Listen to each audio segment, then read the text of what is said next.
Eu vou fazer uma exposição aqui do tema que você me pediu, tá? Vou usar uns PowerPoints para poder ilustrar o que eu vou passar por uma meia hora, mais ou menos, 35 minutos. Daí eu abro para perguntas do pessoal, que o pessoal vai fazer no chat, aí alguém daí filtra as perguntas, faz para mim, eu respondo aqui para todo mundo, tá? Eu separei, amigos, o Getúlio tinha me pedido uma palestra para falar sobre reforma íntima, que é um tema muito falado em diversos contextos, né? E aí eu falei assim, Getúlio, tem muito grupo falando de reforma íntima, normalmente a reforma do íntimo do outro, né? Sempre de olho na vida alheia e para reformar a maneira do outro pensar. Então o termo reforma íntima às vezes não é bem compreendido. Então eu falei assim, vamos falar então com outros termos, vamos chamar de despertar da consciência, né? Os valores de caráter da gente, que aí fica uma coisa mais humana, sem doutrina, né, Getúlio? Aquela coisa de ficar, irmão, né? Tem que ser assim, tem que ser assado. E a gente sabe que num planeta com tantas culturas e países diferentes, o que é certo numa cultura pode não ter valor em outra. Então, qual é o valor de reforma íntima que a gente pode passar e que, de repente, é diferente para o outro de outra cultura? Agora, tem sempre aqueles valores que são aqueles ligados à evolução. Sabedoria, discernimento, consciência, amor, luz, e tudo isso que a gente estuda na parte espiritual. Aí eu separei um material, Getúlio, sobre a caminhada de qualquer estudante espiritual em qualquer área, sobre os valores da consciência, o despertar da consciência, essa coisa que a gente está tentando fazer e nenhum de nós ainda conseguiu, que é crescer, que é vencer a gente mesmo. Então, falar nisso é uma das formas da gente tentar melhorar isso. Aí eu separei um material muito legal de valores espirituais que servem para qualquer um de qualquer área, seja o espírita, o ocultista, seja um teosofista, um cristão, um hindu, de forma universalista, como sempre ensina o nosso querido Ramatiz, né, Getúlio? Uma coisa assim aberta de valor espiritual, mas sempre de forma universalista. O Wagner, inclusive, a temática, né, de todas essas palestras que a gente está iniciando hoje é justamente despertar da consciência cósmica, que nós pusemos o nome, né? Então, o que você colocou está ótimo, né? Então, estou à disposição. A hora que vocês mandarem, aí eu abro aqui os PowerPoint e vou explanando um pouco em cima, depois eu respondo as perguntas, tá? Tá ótimo, então, Wagner. Eu só vou ver agora com a Ana como é que está a nossa sala, para a gente poder começar, que Tá nós bom. marcamos às 20 horas, né? Deixa eu ver aqui com ela. Como é que está aí, Aninha? Vocês que mandam. A gente está com a transmissão ao vivo no YouTube, nós temos aproximadamente 15 pessoas assistindo lá, aqui nós temos 53 e as pessoas estão entrando, então se quiserem já começar, vocês que sabem. Então, são 8 horas. Vamos esperar mais uns 2 ou 3 minutos. Assim, esse pessoal que está entrando não perde assim o início, né? Tá bom. Tá bom? Certo. E o Fabinho? O Fabinho já chegou? Olha, o Fabinho, eu tenho um grupo de estudos às quartas-feiras no Zoom, né? São 150 pessoas. O Fabinho está participando desse grupo toda quarta. Ele está com a gente e ele, quando a gente voltar às aulas presenciais, ele vai voltar novamente. Eu falei da última vez que eu tive aí com ele e ele prometeu que ia dar um pulinho aí, que ia ligar para você, viu, Getúlio? Vamos ver se esse cara aparece ali. A gente está tendo contrato, ele está no interior, né? Ele está no Com a interior. esposa. E aí hoje ele falou, não, eu vou entrar e tal. Eu falei assim, falei até para ele, você precisa voltar a fazer palestras, você está muito tempo afastado. E aí ele ficou de pensar para até começar a voltar, né? Porque ele está meio afastado. Ele está voltando aí para os estudos, principalmente de saídas do corpo, né? Que é um tema que ele gosta bastante. E o Fabinho é um pesquisador ótimo, né? Um cara que tem um caráter bom, é gente boa aí na parte espiritual e tem a mente aberta também para tudo, o que é ótimo, né? Certo. Então, o pessoal chega aí, a gente começa. Estou Tá vendo aqui ok. umas carinhas conhecidas aqui Estou vendo a foto do Valdemir César aqui. Um abraço, Valdemir. Quem mais aqui? Deixa eu dando uma olhadinha aqui. Tá, alguns que eu reconheço e outros não pela foto, né? Espera aí, deixa eu ver aqui. Quem está ali? O Sérgio Fio, estou vendo. Tá? Vamos lá, que nem sempre eu reconheço todo mundo. Carlos, tá? Deixa eu ver quem mais aqui. Às vezes pela foto assim, pequenininha, eu não consigo reconhecer. Aqueles dois obsessores não estão por aí, ou vai? Olha, o Márcio e o Diego, eles ficaram de entrar hoje, né? Eu estou vendo a Nádia lá do Paraíba. Um abraço, Nádia, tá aí, tá? Quem mais? A Mariana, lá de Pernambuco. Estou vendo a Virgínia Rossi, que é lá do IPPB também. O Carlos Yamamoto, de Curitiba. Um monte de gente conhecida aí que eu estou vendo aqui no Zoom, viu? Ah, legal. E a próxima palestra é com o Ricardo, que fala da vida Então, após que a morte. legal. Não esquece de avisar o pessoal aí no final, viu, Getúlio? A palestra dele vai ser sobre vida após a morte, né? Isso.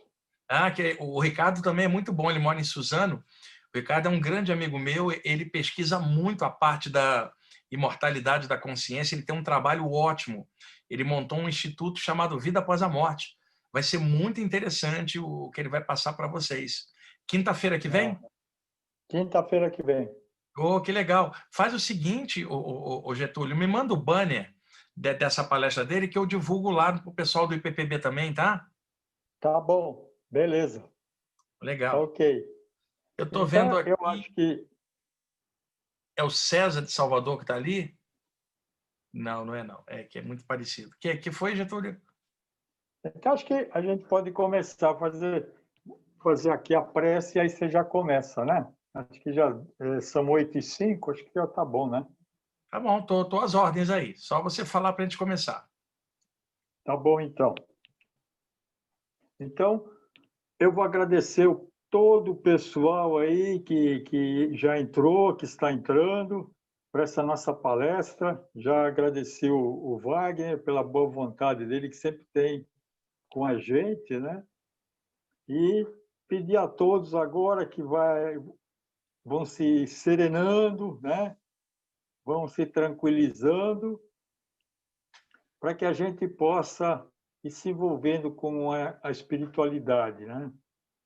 Então, vamos rogando a Deus, nosso Pai, Jesus, nosso Mestre, Ramatiz, irmãos em Ramatiz, Astacheron, irmãos da frota, que nos envolvam na sua luz, no seu amor, na sua paz. Que suas bênçãos sejam derramadas sobre todos nós, em especial ao nosso irmão Wagner, que vai ministrar a palestra de hoje. Pai nosso que estais nos céus, santificado seja o vosso santo nome. Venha a nós o vosso reino e seja feita a vossa vontade, assim na terra como nos céus. O pão nosso de cada dia nos dai hoje. Perdoai as nossas dívidas, assim como nós perdoamos os nossos devedores. E não nos deixeis cair em tentação, mas livrai-nos de todo mal, que assim seja, graças a Deus, graças a Jesus. Bem, eu não preciso apresentar o Wagner, porque todo mundo conhece, então eu já vou passar a palavra para ele. Wagner, pode começar, fica à vontade. Então tá, Getúlio, eu vou expor as imagens aqui no PowerPoint, pessoal, tá? E aí depois eu respondo as perguntas no chat que vocês fizerem. Deixa primeiro eu explanar os temas, tá? Aí, se possível, perguntas dentro do tema, para a gente aproveitar o espaço que a gente tem aqui hoje, tá? Eu vou usar várias imagens aqui no PowerPoint para ficar uma coisa bem didática, uma verdadeira palestra, que não é presencial, mas é possível fazer aqui pelo Zoom. Eu sei que está passando também de forma concomitante no canal do YouTube. Deixa eu só compartilhar a tela aqui com as imagens. Só um minutinho, gente. Espera aí.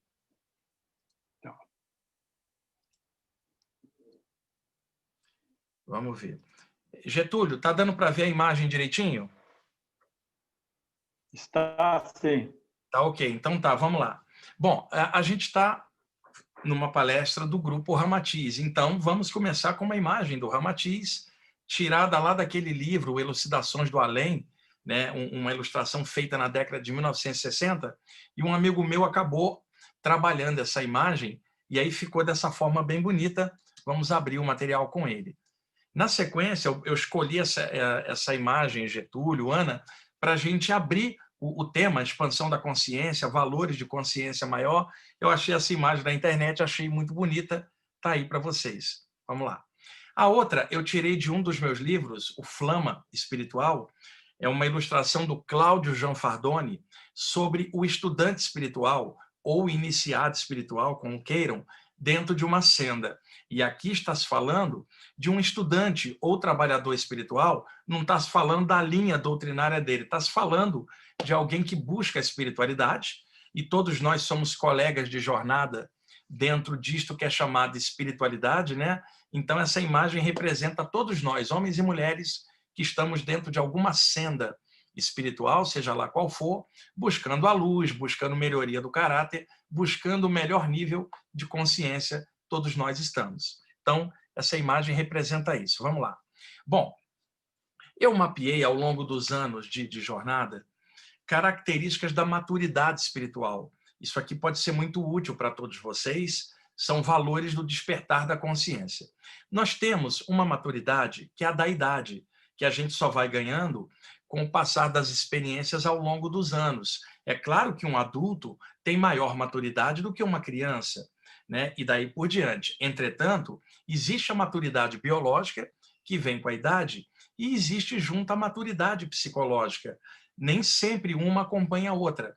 A gente pode encontrar alguém com bastante idade no corpo físico e sem maturidade nenhuma na consciência, nas atitudes. E a gente pode encontrar um adolescente com pouca idade no corpo e maturidade na atitude. Então, nós temos a maturidade biológica, que é física, e temos a maturidade psicológica. Uma, às vezes, acompanha a outra, ou às vezes não. Deixa-me dar um exemplo. Para uma pessoa tirar uma carteira de motorista, ela tem que ter pelo menos 18 anos, não é isso? E aí, então, se considera que com 18 anos ela seja responsável pelos seus atos. Então, ela pode dirigir. Agora, repara, peguemos um adulto que tenha 50 anos de idade física, mas ele tem a maturidade espiritual de alguém de 10 anos. Tecnicamente, ele tem a carteira de motorista porque ele tem 50 anos, mas se a gente olhasse o lado psicológico dele, ele não poderia ter a carteira de motorista porque tem a idade mental de uma criança cheia de birra, cheia de coisinhas de encrenca com os outros, principalmente no tráfego. Então, nós temos a maturidade biológica e temos a maturidade psicológica. Por detrás dessas duas, nós temos a maturidade espiritual, que é a do espírito, que não tem nada a ver com a idade do corpo, nem com a característica psicológica da personalidade desenvolvida na presente vida. É a idade sideral, como o Ramatiz chamava, a idade espiritual que não tem tempo, eões e eões de tempo no infinito, para frente e para trás. Então, esta maturidade espiritual, ela emerge muitas vezes por cima da própria maturidade psicológica, que revela a maturidade do espírito, que tem uma bagagem de outras vidas na consciência e que tem valores do período entre vidas que podem aflorar. A melhor maneira desses valores aflorarem é dentro de algum estudo espiritual, porque já é de per si um dos objetivos desses estudos, que é a expansão da consciência. Então, ao longo do tempo, as pessoas podem observar se com o estudo espiritual delas, a prática, se essas características da maturidade dela como espírito, como consciência, não como homem ou mulher da Terra, como entidade sideral que está aportando um corpo físico masculino ou feminino na vivência de mais uma vida. Então aparecem 8 características quando essa maturidade espiritual está transcendendo a maturidade psicológica e biológica. Eu arrolei as 8 aqui para mostrar para vocês. A primeira delas é chamada desilusões. O que acontece? Enquanto somos muito jovens, nós temos muitos sonhos. E é claro, nós temos que ter sonhos, senão nós não trabalhamos em cima para desenvolver as coisas. Mas o que acontece? As ilusões que a gente vai tendo, lentamente vão assentando a gente. Deixe-me passar algumas delas. Não existe príncipe ou princesa encantada com a qual alguém se case. Não existe ninguém perfeito. Então, aquela coisa idílica de um relacionamento maravilhoso de duas pessoas é uma ilusão, porque ambas são espíritos encarnados, cheias de coisas a aprender e, naturalmente, com imaturidades. Então, não há parceiro ou parceira perfeita para um relacionamento. Então, cai por terra o sonho de uma coisa perfeita no relacionamento. Agora, se a pessoa tiver maturidade, vai surgir nela esta maturidade que diz que não tem ninguém perfeito, então um releva os defeitos do outro e ambos se compreendem e podem caminhar junto. Agora, um par perfeito, aquela coisa de um feito para o outro, isto é uma ilusão que a gente descobre naturalmente ao longo do tempo. O que pode existir são afinidades, mas mesmo assim, os dois não são perfeitos. E aí cai por terra a história do príncipe ou da princesa encantada, vão caindo ao longo das ilusões. Outra coisa, nossos filhos não são perfeitos, nossos pais também não são. Todos são espíritos encarnados. Então, é possível que, em algum momento, na vivência humana, uns decepcionem outros e outros aos uns. E a gente precisa entender isso. Faz parte do jogo da Terra. Então, lentamente, algumas ilusões elas vão caindo quando a maturidade do espírito aparece. Outra coisa, desaparece qualquer disputa em relação à espiritualidade, porque você não está preocupado com a linha doutrinária do outro. Você está objetivando é que o outro também seja feliz do jeito que o outro quiser e que, de repente, é diferente do seu, mas que leva a felicidade no final. Então, você já não fica de olho na vida do outro, nem na doutrina do outro, nem nos defeitos do outro, porque simplesmente você sabe que não tem nada perfeito aqui na Terra, nem comigo, nem com você. Desaparece um monte de ilusões e isso derruba qualquer competição. Também desaparece a separatividade de cor de pele, branco, vermelho, negro ou amarelo. Isso é uma ilusão, porque todos nós, enquanto espíritos, somos cidadãos siderais. E o que acontece? Matéria é energia condensada.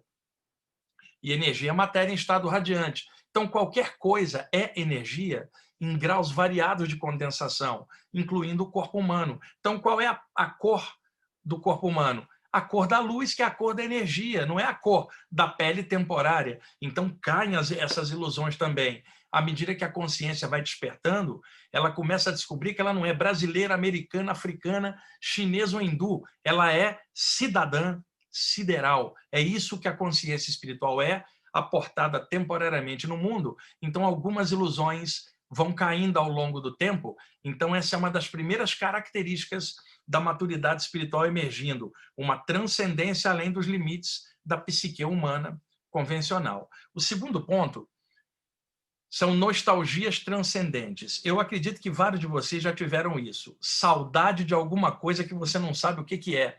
Uma saudade dentro. E é claro que explicações irão surgir. Saudade das estrelas, de outros orbes onde podemos ter vivido. Saudade do plano extrafísico, das comunidades extrafísicas onde nós vivíamos antes de encarnarmos aqui. Saudade de um grande amor que às vezes está no outro plano e nós estamos aqui. Então, existem muitos motivos para essa saudade espiritual. Deixa-me dar um exemplo. Já deve ter acontecido com vocês, de algum dia, no alto de uma montanha, ou numa praia, num lugar de natureza, à noite, olhar para o céu estrelado e se emocionar com a vastidão daquilo que você está vendo, incluindo a choro de emoção de olhar o infinito, né, de uma forma diferente da cidade grande, onde a luminosidade não permite uma visão do céu melhor. Então, a emoção de olhar o infinito e perguntar quem criou isso tudo? E aí bate uma saudade muito grande. Também acontece de você acordar no meio da noite, no escurinho do quarto, com uma sensação de solidão enorme, de que você não é daqui. Isso é saudade de outros planos, de outros orbes, de outros níveis. Começa a aparecer em você a saudade que não é da terra natal, que seja um país ou uma cidade onde você nasceu, mas a terra natal espiritual, a terra do céu, vamos chamar assim, o plano extrafísico. Isso começa a aparecer. E aí entra um perigo. Se a pessoa não trabalhar essa saudade, ela começa a perder a vontade de viver aqui na matéria. E isso é um problema. Então, quando essa saudade apertar, que é uma nostalgia transcendente do espírito encarnado na matéria com saudade de casa, que cada pessoa desenvolva maneiras de funcionar melhor no plano físico para tirar essa saudade e fazer que a nossa passagem aqui pela Terra seja positiva, que mesmo com saudade, a gente valorize a vida presente. Então, a nostalgia transcendente é um sinal da saudade do espírito, mas não pode atrapalhar a vida presente, mas é um sinal de saudade de casa. 3. Autoconscientização do restringimento físico. Nós, quando respiramos bem, nem notamos a respiração. Quando ficamos gripados, o nariz entupido, por exemplo, ou alguém com asma ou bronquite não consegue respirar direito, aí percebe que está havendo um restringimento da capacidade respiratória e que está desconfortável estar dentro do corpo, não é? Ou quando a gente fica doente, a gente tem mais consciência da limitação do veículo carnal. Então, à medida que a gente vai avançando, mesmo com o corpo saudável, enquanto espíritos ocupando o corpo, nós começamos a perceber que o corpo tem seus limites e a gente precisa aprender a lidar com eles, porque nós percebemos claramente que não somos o corpo. Isso é algo de percepção interna da própria consciência à medida que ela vai despertando. Agora, existem muitos espíritos encarnados que não têm esse nível de consciência para perceber que o corpo humano é um veículo de manifestação. Ele não é a totalidade da vida, ele não é a única coisa que existe, nem o plano físico é a única coisa. Então, começa a perceber o restringimento de estar encarnado. Não é negar a encarnação, que é um erro, não é isso não. Eu estou falando a percepção para alguém que nós, que antes voávamos no mundo espiritual, tínhamos o corpo astral, o espiritual sutil, estamos dentro da matéria densa e precisamos aprender algo aqui. Agora, isto aqui é uma prisão, isso aí é líquido e certo. O corpo contém a entidade, que somos nós. Então, à medida que a energia vai expandindo, você começa a perceber algo além do limite do corpo. Você percebe a aura, você percebe os chakras, percebe expansão da consciência, tem saídas do corpo, percebe outras coisas. Isso começa a te fazer notar o limite que o corpo físico muitas vezes impõe e que é o aprendizado que a gente tem que ter. O quarto ponto é liberdade. Todos querem liberdade, até um bichinho que está preso. É o desejo de ficar livre. Mas aqui é liberdade no sentido da consciência. Veja, a liberdade de poder pensar por si próprio, poder discernir as coisas, poder ir em frente pelo próprio discernimento. Isso é liberdade de consciência. Não é a consciência manietada por dogmas, sejam esses ou aquele de qualquer área. Não é a consciência presa à noção racial, sexual ou social. É a liberdade de consciência, porque expandindo um pouco, você percebe muito mais do que aquilo que você achava antes. O quinto ponto, autoconscientização da própria missão na Terra. Muita gente ainda não descobriu o que veio fazer. E ninguém pode ficar comparando a encarnação de um, a missão de um com a missão do outro, porque são tarefas individuais de acordo com a necessidade de cada um. Mas, de repente, nós podemos usar um exemplo, um médico, né, formado. Ele fala assim, eu tenho medicina no sangue, eu nasci para curar, eu me realizo sendo médico e curando os pacientes. Você vê que a pessoa veio para fazer aquilo, ela tem aquilo como objetivo de vida. Mas encontramos outros profissionais da saúde que às vezes trabalham só pela grana ou só pelo status social da profissão e que não tem aquele amor. Fala assim, eu estou trabalhando isso aqui porque me dá um dinheiro aqui ou me dá um reconhecimento social porque eu sou um doutor. Existe isso, tem gente que se forma em medicina para agradar o pai e a mãe, sabe? E não tem aquele amor. Você pega, de repente, um músico, ele ama a música profundamente, pega o outro, aquilo para ele é a profissão de músico dentro do estúdio. Então, há uma maneira de cada um lidar. Quando aquilo é de alma, é claramente percebido como objetivo de vida. E aí a pessoa descobre que ela veio para trabalhar aquilo, e isso é de cada um. De repente, para alguém, é ser pai ou mãe de um grupo de espíritos reencarnados como filho. Qual é a missão? Ser o melhor pai e a melhor mãe do mundo para aquele grupo de crianças, que são espíritos reencarnados sob a sua tutela. Para o outro, é ser o grande empresário que vai gerar emprego para muita gente. Para o outro, é ser o médium que vai trabalhar no intercâmbio espiritual, ajudando a humanidade dessa forma. E para o outro, é o curador que vai aplicar energia para ajudar os outros. E daí por diante. Então, a autoconscientização da própria missão na Terra é aquilo que realiza a pessoa. Então, você se sente preenchido quando você está lidando com aquilo. E é claro, as pessoas tendo que trabalhar, ganhar o sustento em empregos que muitas vezes elas não gostam, não é isto que irá realizá-la. Mas, na hora que ela está, muitas vezes, numa reunião espiritual, ou na meditação, ou lendo algo do tema, ela se sente plena. Então, que cada um descubra o que preenche a si mesmo, né? Para a gente que mexe com a parte espiritual, vários de vocês que estão assistindo, é a própria espiritualidade. Não tem nada que lhe preencha mais do que isso. E eu repito, não estou falando de uma doutrina ou uma religião, estou falando de consciência. E isto preenche você e lhe dá valor e paciência para aguentar o tranco de estar trabalhando numa coisa que você não gosta amanhã, né? Durante o dia. Bateu à noite, você pega o seu livro para ler, medita, observa, e isso te dá a plenitude. Então, autoconscientização da própria missão. E todos nós que estamos dentro de alguma senda espiritual, é necessário sentir esse preenchimento. É ressonância. Semelhante atrai semelhante. O sexto ponto é responsabilidade. Como eu falei ali atrás no quarto ponto, era liberdade. Mas não existe liberdade sem responsabilidade. Por quê?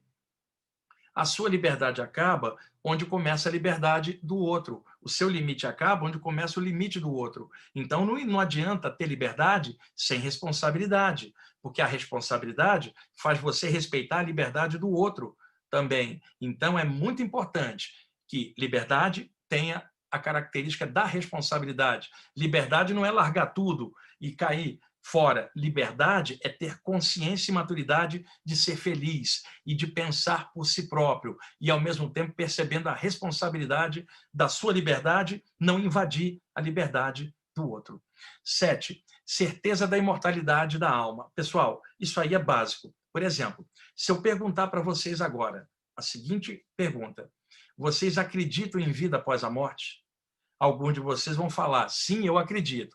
Mas se vocês me perguntarem, Wagner, você acredita em vida após a morte? O que eu vou responder para vocês? Não, porque isso para mim não é questão de crença, isso é certeza. Então você pergunta, você acredita em vida após a morte? Eu falo, não, eu tenho certeza. Vai você acreditar no que quiser. Então, no último dia de finados, em novembro de 2019, o cemitério estava cheio de gente sem certeza. Gente que muitas vezes tem crença na imortalidade da consciência, mas não tem certeza. Porque se tivesse certeza, não estaria visitando um cadáver no cemitério, porque a certeza lhe diria que a consciência está no plano extrafísico. Então, crença é uma coisa, certeza é outra. Então, quando alguém perguntar para você, você acredita? Se você responder que acredita, é uma crença. Se você falar, não, eu tenho certeza, é outra história. E como é que você prova essa certeza? Na hora da perda de alguém, como é que você reage?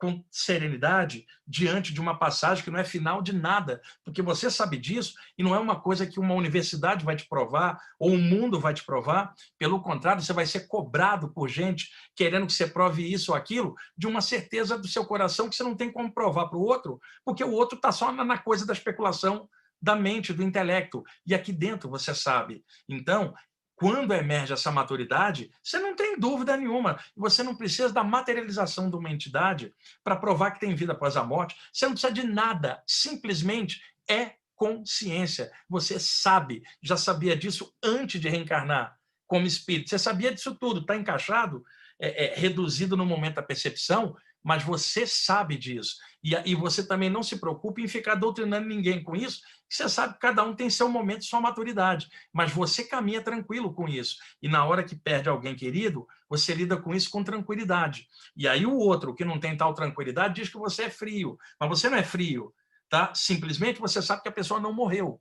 Você sente falta dela no plano físico, natural, mas você sabe que a história não acabou, que a evolução prossegue em outros planos. Isso é certeza, isso não é crença. E o 8, alegria de perceber que você tem as 7 parâmetros anteriores. Agora, qual de nós tem os 8 pontos completos? Ninguém. Então, se alguém descobrir 3 pontos desse aí, já está de bom tamanho. Deixa eu voltar, dá uma olhadinha.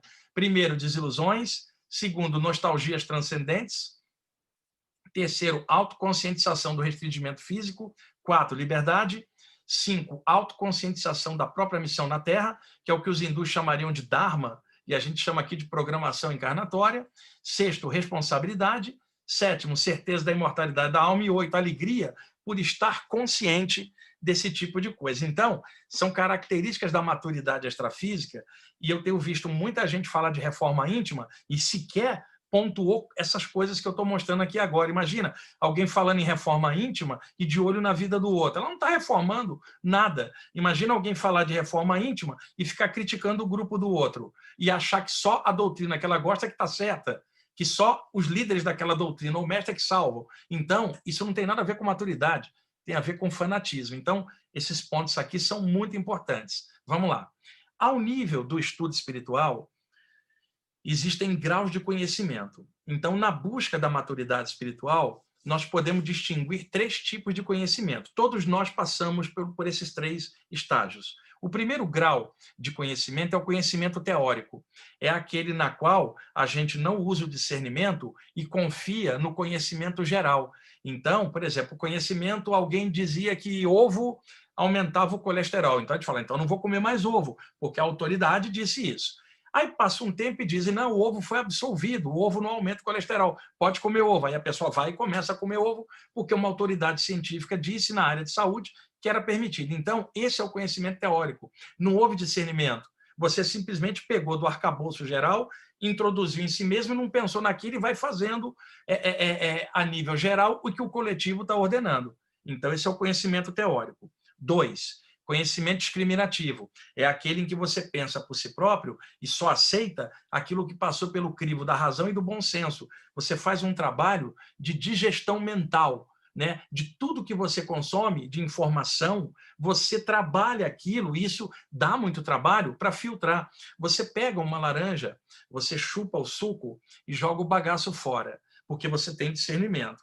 Uma criança é capaz de chupar o suco e engolir o bagaço e se engasgar, por exemplo, porque não há o discernimento do adulto ainda na criança. Então, quando usa o discernimento, você sabe o que é suco, sabe o que é bagaço. Você pode comer o bagaço se quiser, que pode ser bom até como limpeza interna, né? Para alguns, inclusive, é saudável. Mas você optou por comer o bagaço não como uma criança que não pensava. Você optou por discernimento de que aquilo era bom para você. Então, existe o suco e existe o bagaço. O discernimento separa as duas coisas. Quando não há discernimento, você pega o suco e chama de bagaço, e pode pegar o bagaço e achar que é suco. E isso por falta de conhecimento discriminatório das coisas. Então, o conhecimento discriminativo fala 2 e 2 é 4. Isso aqui está correto. Não porque uma autoridade me disse, eu reconheço que é correto, por discernimento. Eu filtrei o que eu li, o que eu vi, o que eu escutei e o que eu senti, eu filtrei. E por discernimento, eu compreendi. Isto aqui não é legal, isso aqui é legal,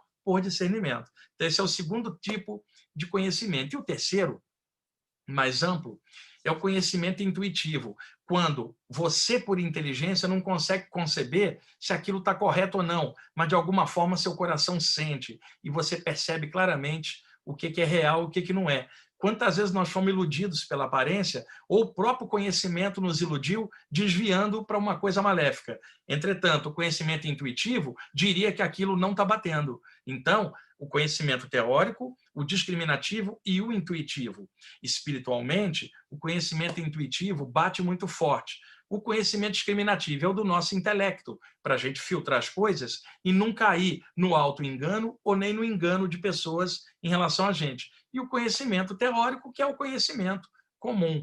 Dentro de estudos espirituais, precisamos priorizar o segundo tipo, que é o discriminativo, o discernimento, e o terceiro tipo, que é o intuitivo, quando a gente não conseguir, com o conhecimento, perceber, algo dentro de nós nos mostra claramente, por intuição, o que é o correto naquela situação. Vamos lá. Os graus de conhecimento, podemos distinguir também 3 tipos de espiritualidade. Primeiro, a espiritualidade baseada no medo, na ignorância. Vamos pegar historicamente o homem primitivo, como é que ele lidava com a divindade dentro do primitivismo dele. O medo dos deuses, não é isso? Né? Vamos agradar os deuses com sacrifício humano, para que a nossa colheita seja proveitosa. Então, o homem do passado tinha medo da divindade, por ignorância, por isso sacrifícios humanos e tantas coisas que nós tínhamos na antiguidade, né? Uma época mais complicada, de maior ignorância. Então, essa era a espiritualidade baseada no medo. A humanidade foi avançando, a gente pega aí alguns milhares de anos atrás, tá? Vamos pegar, por exemplo, aquela noção de um Deus colérico, Deus que pune, aquele Deus que joga no inferno. As pessoas têm medo disso. Fizeram uma enquete com crianças da Inglaterra do que elas tinham mais medo. Então, todo mundo achou que era do monstro que viu no filme, do mito de alguma coisa, que nada, o maior medo que as crianças tinham era medo de Deus, Por quê? Toda hora o pai e a mãe falavam, Deus te pune, Deus está olhando, a criança morria de medo de Deus. Então, esse é a divindade do medo na cabeça do ignorante. Ele não tem amor, ele tem medo da divindade. Então, a espiritualidade da humanidade, durante muito tempo, foi baseada no temai a Deus. Então, a humanidade foi avançando.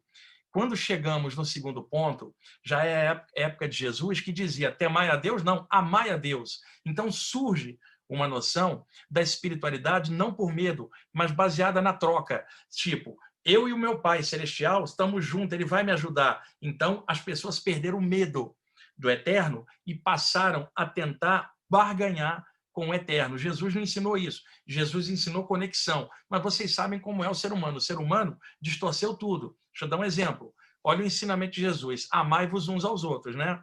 Tem gente que ama uns e não ama outros. Tem gente que ama outros e não ama uns. O ser humano distorce as coisas. Então, o que acontece? O conhecimento foi avançando e a humanidade perdeu o medo da divindade e começou a jogar, trocar, com a ideia de vantagens e promessas. As características desse conhecimento, que é o segundo ponto, é promessas de bem-aventurança, ou seja, ser feliz sempre do lado de lá no paraíso e não aqui e agora, que é uma coisa que muitas religiões fazem, né? E isto acaba fazendo o ser humano perder o valor físico. Você pode ser feliz aqui e agora, porque felicidade é estado de consciência, e paraíso e inferno não são lugares, são estados de consciência. Profecias. Quando há muita profecia, existe muito medo misturado de que aquilo aconteça. Desde o ponto que a gente sabe que não morre, qual é o medo de qualquer profecia, por exemplo? Vai ter uma catástrofe, que se dane, nenhum de nós morre. Eu nunca entendi esse medo que as pessoas têm de profecias, né?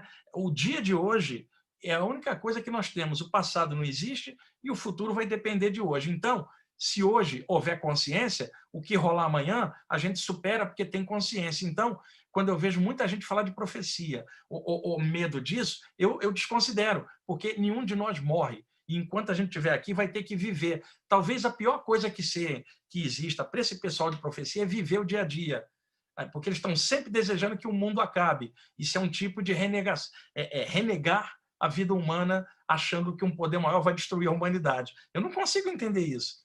Jogo de cena. Sabe aquele jogo de cena? Ó Senhor! Aquela dramaticidade toda, teatralização em relação ao infinito, que conhece tudo que a pessoa pensa. Frênese religioso, né? Às vezes coletivo. Sugestão projetada. Indução ao medo, medo do eterno. E manutenção de tabus, coisas que as pessoas não questionam. Então, a espiritualidade baseada na troca, ela tem muita coisa de promessa. Deixa eu dar um exemplo. O sujeito queria parar de fumar. Então, ele fez uma promessa para Deus. Ó, meu Deus, se eu parar de fumar, eu juro que eu faço isso, isso e isso. Ou seja, ele oferecia tanta vantagem na promessa que pareceu para Deus que Deus levaria vantagem se ele parasse de fumar, de tanta coisa que ele estava oferecendo. Então, se ele para de fumar, não tem nada a ver com Deus, o benefício é dele. Não há vantagem nenhuma para o eterno. E sim para ele. Mas na hora da troca, tá aí eu pergunto, e se não vier o que você queria? Você também não dá o que você tinha prometido. Isso é uma negociata com o divino. Muita gente faz promessa nessa base. É diferente de tomar decisões em relação ao eterno por conexão de mudanças no nível de consciência, que aí é o despertar, mas eu estou falando do jogo de cena e promessa, que é feito quando a espiritualidade é baseada na troca. Infelizmente, nós saímos da espiritualidade baseada no medo para a espiritualidade baseada na troca. E é claro que ambas, tanto o medo quanto a troca, tem vários níveis. Ou é o medo de Deus, o medo de espíritos, medo do capeta, é medo de tudo, né? Ou então a troca com deuses, com entidades, com isso, numa barganha, numa coisa assim. Isso não tem a menor lógica quando a pessoa começa a perceber que causa gera efeito e que tudo que acontece com ela é efeito da própria causa, que é ela mesma, com a sua própria vida. E o terceiro, a espiritualidade baseada na evolução, no discernimento. Outra coisa, o ponto 2 e o 1, tá? O medo e a troca, sempre promete salvação, como se você tivesse condenado a alguma coisa. Nenhum de nós está condenado a nada, né? O que condena a nós é a nossa ignorância. Então alguém fala, você quer ser salvo? Eu falei, mas espera aí, eu estava condenado? A única coisa que a gente precisa ser salvo é da nossa ignorância. E isso é tarefa nossa por discernimento. Então, as características da espiritualidade baseada na evolução, você vai falar assim, salvação não, sim, evolução. É o desenvolvimento da serenidade dos pensamentos e emoções, a interiorização para conhecer a si mesmo, a exteriorização na atitude sadia para com o próximo, o discernimento e a viagem espiritual, que é todo o estudo espiritual geral. Você não está buscando se salvar de nada, a não ser da própria ignorância. E você não quer vencer ninguém, a não ser a si mesmo, vencer a si mesmo. Então, espiritualidade na evolução dá trabalho, tem que pensar, tem que sentir, estudar, avançar, né? Que é o vencer a si mesmo, que é uma luta que todos nós passamos por dentro. E esse é o grau de conhecimento que emerge quando há um despertar espiritual, quando a pessoa caminha na direção da consciência cósmica. Agora, o ser humano pode transitar nas 3 áreas. A primeira, que é o medo, a segunda, que é a troca social com o eterno, e a terceira, que é a evolução, onde ela se conecta ao eterno por valor de caráter. Não é porque ficou pedindo nada, não é porque prometeu nada, é porque ela evoluiu e a consciência dela expandiu, e semelhante atrai semelhante, e ela percebe algo maior em tudo. Não precisa de uma doutrina falar isso, nem nenhum livro pesado dizer que há uma consciência maior em tudo. Ela sabe, ela sente, e é diferente do fanático, porque o fanático não sabe, por isso que ele é fanático, né? Ele acredita que é uma outra coisa, enquanto que você sabendo, o seu discernimento lhe permite caminhar de uma forma tranquila e evolutiva, sem medo e sem ficar trocando. Simplesmente, eu vou trabalhar, vou estudar, a minha causa vai gerar o meu efeito e por aí eu evoluo e cada dia vou melhorando ao longo da eternidade. O esforço evolutivo de cada um de nós, que está dentro de algum caminho espiritual, passa por esses 4 pontos aqui. E isso foi um mentor espiritual que certa vez me orientou. Ele falou, tem 4 pontos, Wagner, para alguém que está numa senda espiritual prestar muita atenção. Primeiro, buscar o espaço, ou seja, o valor de expansão da consciência. 2, acender o coração, despertar do amor. 3, integrar-se com a Terra, estar em equilíbrio com as coisas da Terra e a humanidade. E 4, ativar os chakras, que é o domínio sobre a própria energia. Os estágios... Ah, não, deixa eu pular essa parte, não era para estar aqui, não. Peraí, deixa eu pular. Tá. Maneiras de alcançar uma maturidade espiritual. E entendam, viu, amigos? O fato de eu estar expondo esses temas não significa que eu dominei esses temas ou que eu seja bam de nada disso. Eu estou na luta igual vocês. Agora, a gente, estudando isso junto, a gente percebe o que vai faltando na gente, o que a gente tem que desenvolver. O objetivo é esse, eu também estou na luta, igual a vocês, e todo ser humano que está encarnado também está. Só que estudando algum caminho espiritual, a gente desperta o questionamento para essas coisas que não são apenas comer, beber, dormir, respirar, copular e morrer sem sentido. Porque viver também é pensar, também é sentir, também é se desenvolver, também é expressar o divino na carne, expressar o eterno como ser humano, é uma das tarefas da gente aqui. Então, maneira de se alcançar essa maturidade. Primeiro, real interesse. Você não vai avançar numa senda espiritual se não tiver interesse. Tá? Interesse real. Não é por você fala, eu vou estudar a parte espiritual porque eu tenho medo de morrer e ficar mal. Não. Você vai estudar a parte espiritual porque isso é discernimento. É alimento para a sua consciência. Estudar, desenvolver, ampliar. Eu vou participar dessa reunião espiritual aqui porque é legal estar junto com meus colegas de grupo e a gente avançando, irradiando energia para ajudar os outros. Que legal, tem que haver interesse. E esse interesse, ele não é apenas superficial, porque após a morte, em outro plano, vai continuar ao longo da evolução. Real interesse pelo despertar da consciência. Ou seja, isso não é uma brincadeira mística, não é uma coisinha menor, isso é uma coisa maior dentro da sua existência, porque nem a morte vai tirar isso, que é o seu nível de consciência. 2, sacrifício. A gente não avança sem sacrifício. Veja, você sacrifica quando você vai, por exemplo, numa reunião presencial, né? Aqui na Ramatiz, aqui na Zona Norte de São Paulo. Você vai até lá. Então, você gastou dinheiro de transporte para ir até lá, de condução, ou gasolina, ou metrô. Você está gastando o seu tempo, que você poderia estar em casa descansando com a sua família. Você vai comprar um livro, está gastando dinheiro. Você vai fazer um curso, você está gastando dinheiro.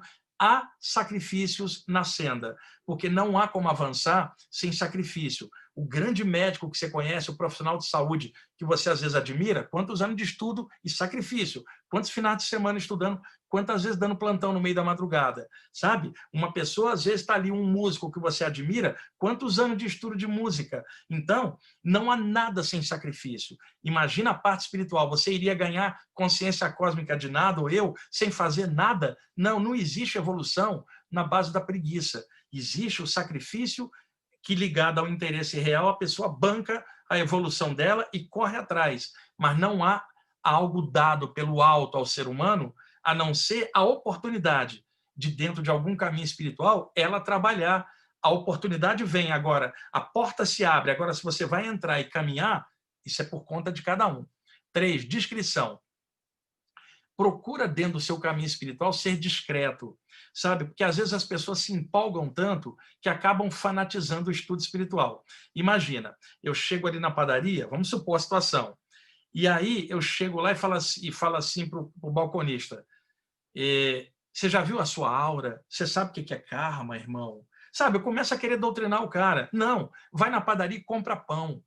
Age normalmente. Se alguém te perguntar, você explica o que você sabe agora. Não fica querendo doutrinar ninguém. Não vai pegar sua vozinha de 80 anos, né, que não entende nada disso, e arrastá-la para uma reunião espiritual. Não vai dar certo. Então, trabalha com discrição, não incomoda os outros. Você vai num velório, nada de ficar doutrinando a pessoa que está sofrendo no velório, imagina.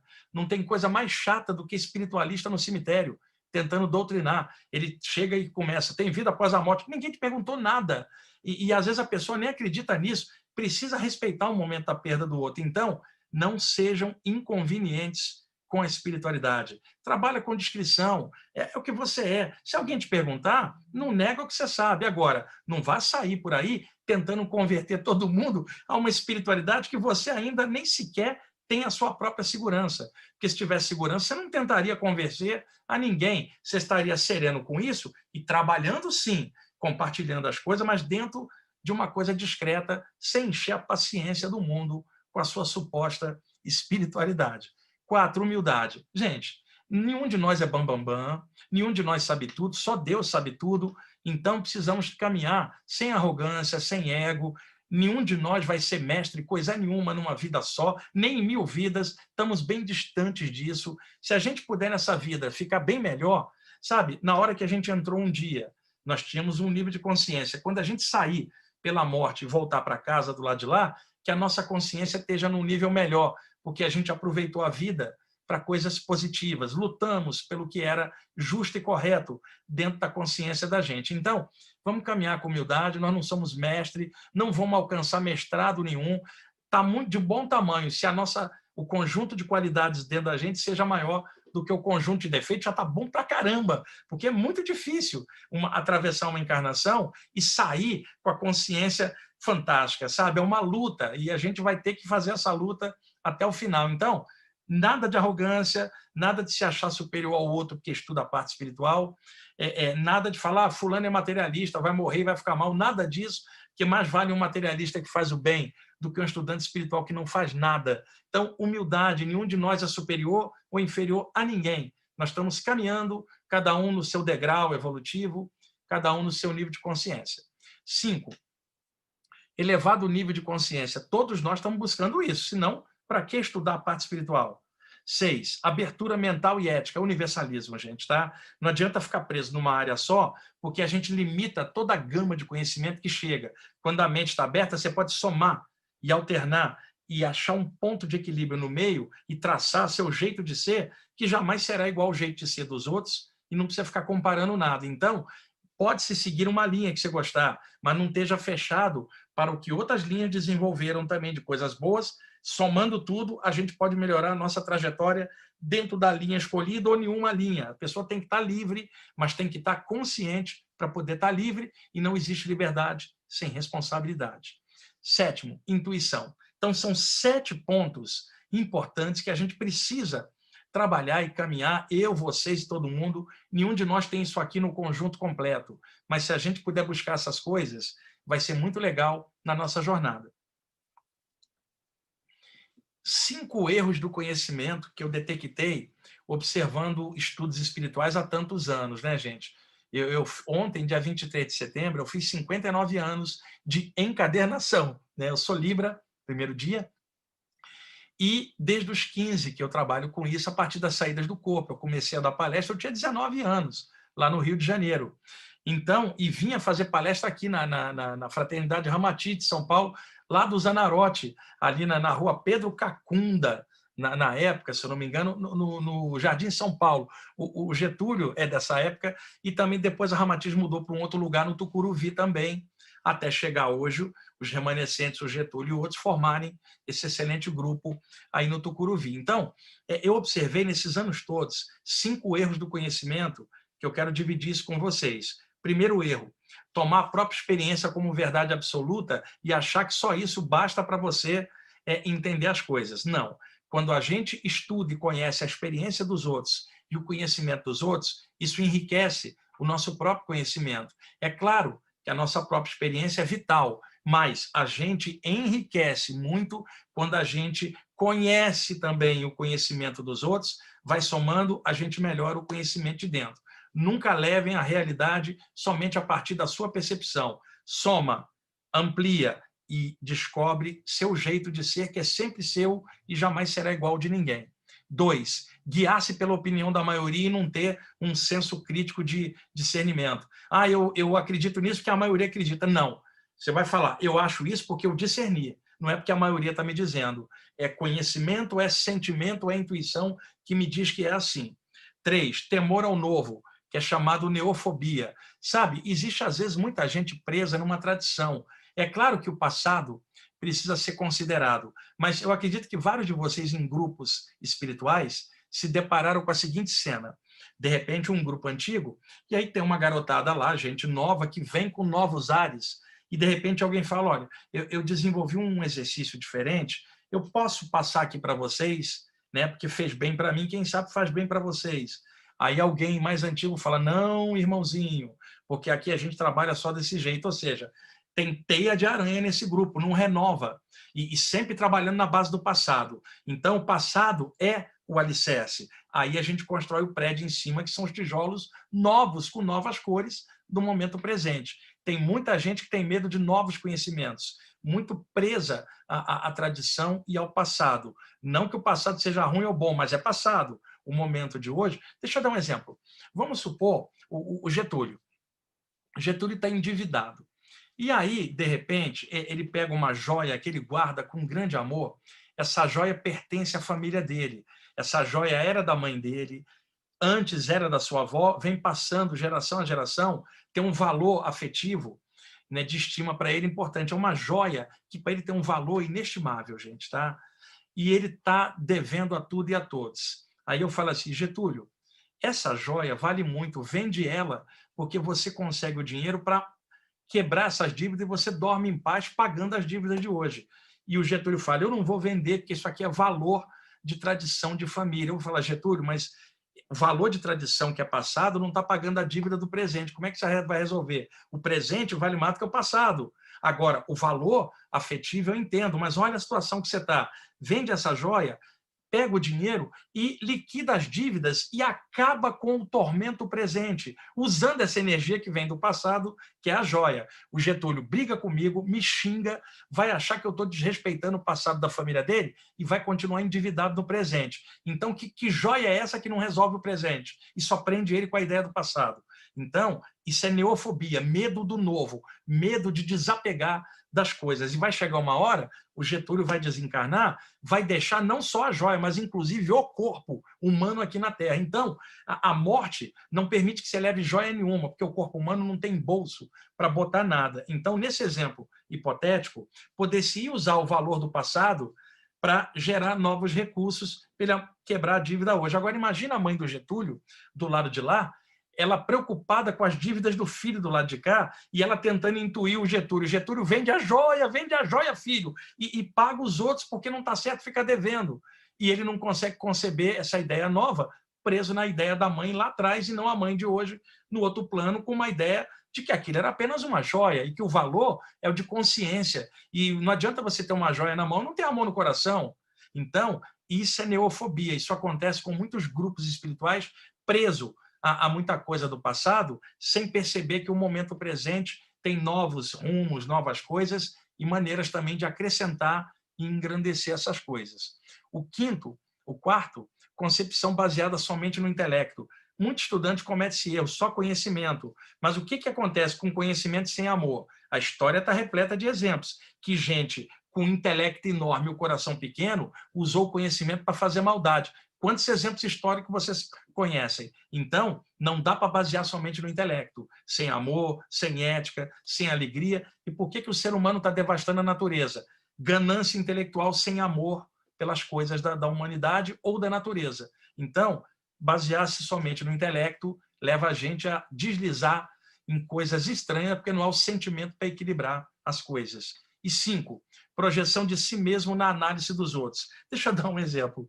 Supõe, eu vou usar Getúlio, eu vou usar a Ana, igual a gente faz nas palestras presenciais. Vamos supor, a Ana, ela passou uma noite sem dormir trabalhando, a Ana é advogada, e aí, de manhãzinha, a Ana está irritada porque está sem dormir.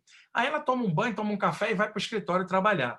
Ela já saiu de casa irritada porque ela está sem dormir. Ela chega já pisando forte no escritório, cara feia. E aí todo mundo que olha já fica com medo de olhar a Ana e alguém fala assim, que foi, Ana? Aconteceu alguma coisa? Aí a Ana fala, problema meu, problema meu. Não. Neste momento, não é mais problema dela, porque está afetando o escritório inteiro com o mau humor dela. E outra, ela vai virar para o colega e falar assim, você está me irritando, e projetar no colega a irritação que é dela. Quantas vezes nós fizemos isso, uns com os outros? E a gente projeta muita coisa da gente como espelho nos outros. Então, são 5 erros do conhecimento que a gente precisa atentar no despertar da consciência. Dentro do espiritualismo em geral, eu não estou considerando uma doutrina, mas os valores espirituais, existem 3 pilares. 1, existência de uma causa primária. O todo está em tudo. Então, como o hermetismo diria, alguém perguntaria, existiria algo fora do todo? E alguém diria não, porque aí estaria faltando um pedaço e a palavra todo não teria sentido. Quando você fala o todo, é porque está em tudo. Se está em cima, está embaixo. Se está à esquerda, está à direita. Se está dentro, está fora. Está em tudo. Se pensou em algo, é o todo. Não pensou, também é o todo. Então, a noção da totalidade, uma onipresença, e eu não estou falando de um cara barbudo e branco, velhinho lá em cima, que joga as pessoas no inferno. Não. Eu estou falando do todo, que está em tudo. A existência de uma causa maior em todas as coisas. Esse é um pilar básico de qualquer estudo espiritual. O segundo, existência de um mundo invisível, que antecede a vida no plano físico e interpenetra o que é mais denso, a existência do plano espiritual. Isso aí é outra coisa, é ponto pacífico. E o terceiro, as relações do mundo visível com o invisível, que são as relações de nós encarnados com este invisível. Então, veja, 3 coisas. Existência de uma causa primária, vamos chamar de Deus, ou deusa, se assim você quiser. 2, existência do mundo invisível. E 3, as relações do homem com o mundo invisível. Seria Deus, a luz e os homens. Esses 3 pontos são os pilares de qualquer estudo dentro de uma senda espiritual, seja ela qual for. Métodos. Dentro de qualquer senda, nós encontramos uma série de métodos, e eu reuni e somei eles aqui. 1, contínua aplicação a um princípio. Esse princípio é a espiritualidade. Isso não é um modismo, não é uma brincadeira, isso é um valor de caráter e de consciência. Isso é um princípio dentro de você. E você vai levar a vida a partir desse princípio, compreendendo cada vez mais, expandindo sua consciência. 2, compreensão para com todos os seres. O que adianta alguém estudar a parte espiritual e ficar achando que é melhor que o outro, tratar os outros mal pra caramba, principalmente os outros que pensam diferente, ou ficar enchendo o saco dos outros com um monte de coisa? Tem que haver compreensão, inclusive para aqueles que nem acreditam em nada disso. Né? Tem que haver grande compreensão. Agora, tem uma coisa importante. Às vezes a gente fala assim, tenha compreensão com os que sabem menos. E a gente pensa que, às vezes, os que sabem menos são as pessoas que não têm acesso ao conhecimento. Sabe os que sabem menos? Os que acham que sabem muito, ou os que acham que sabem tudo, ou os que acham que são mais espertinhos. São os que sabem menos. E, às vezes, alguém que não estuda nada disso dá banho na gente de caráter. Então, não é isso. É compreensão para com todos os seres a partir do momento que você começa a despertar. 3, regulação do prana, o sopro vital, ou alento vital, ou seja, domínio da energia, trabalhar com energia, com cura, com meditação, com chakras, mas perceber que tudo é energia. Você não avança se você não souber trabalhar suas energias. 4, firmeza na mente, concentração. 5, meditação sempre sob a luz como valor.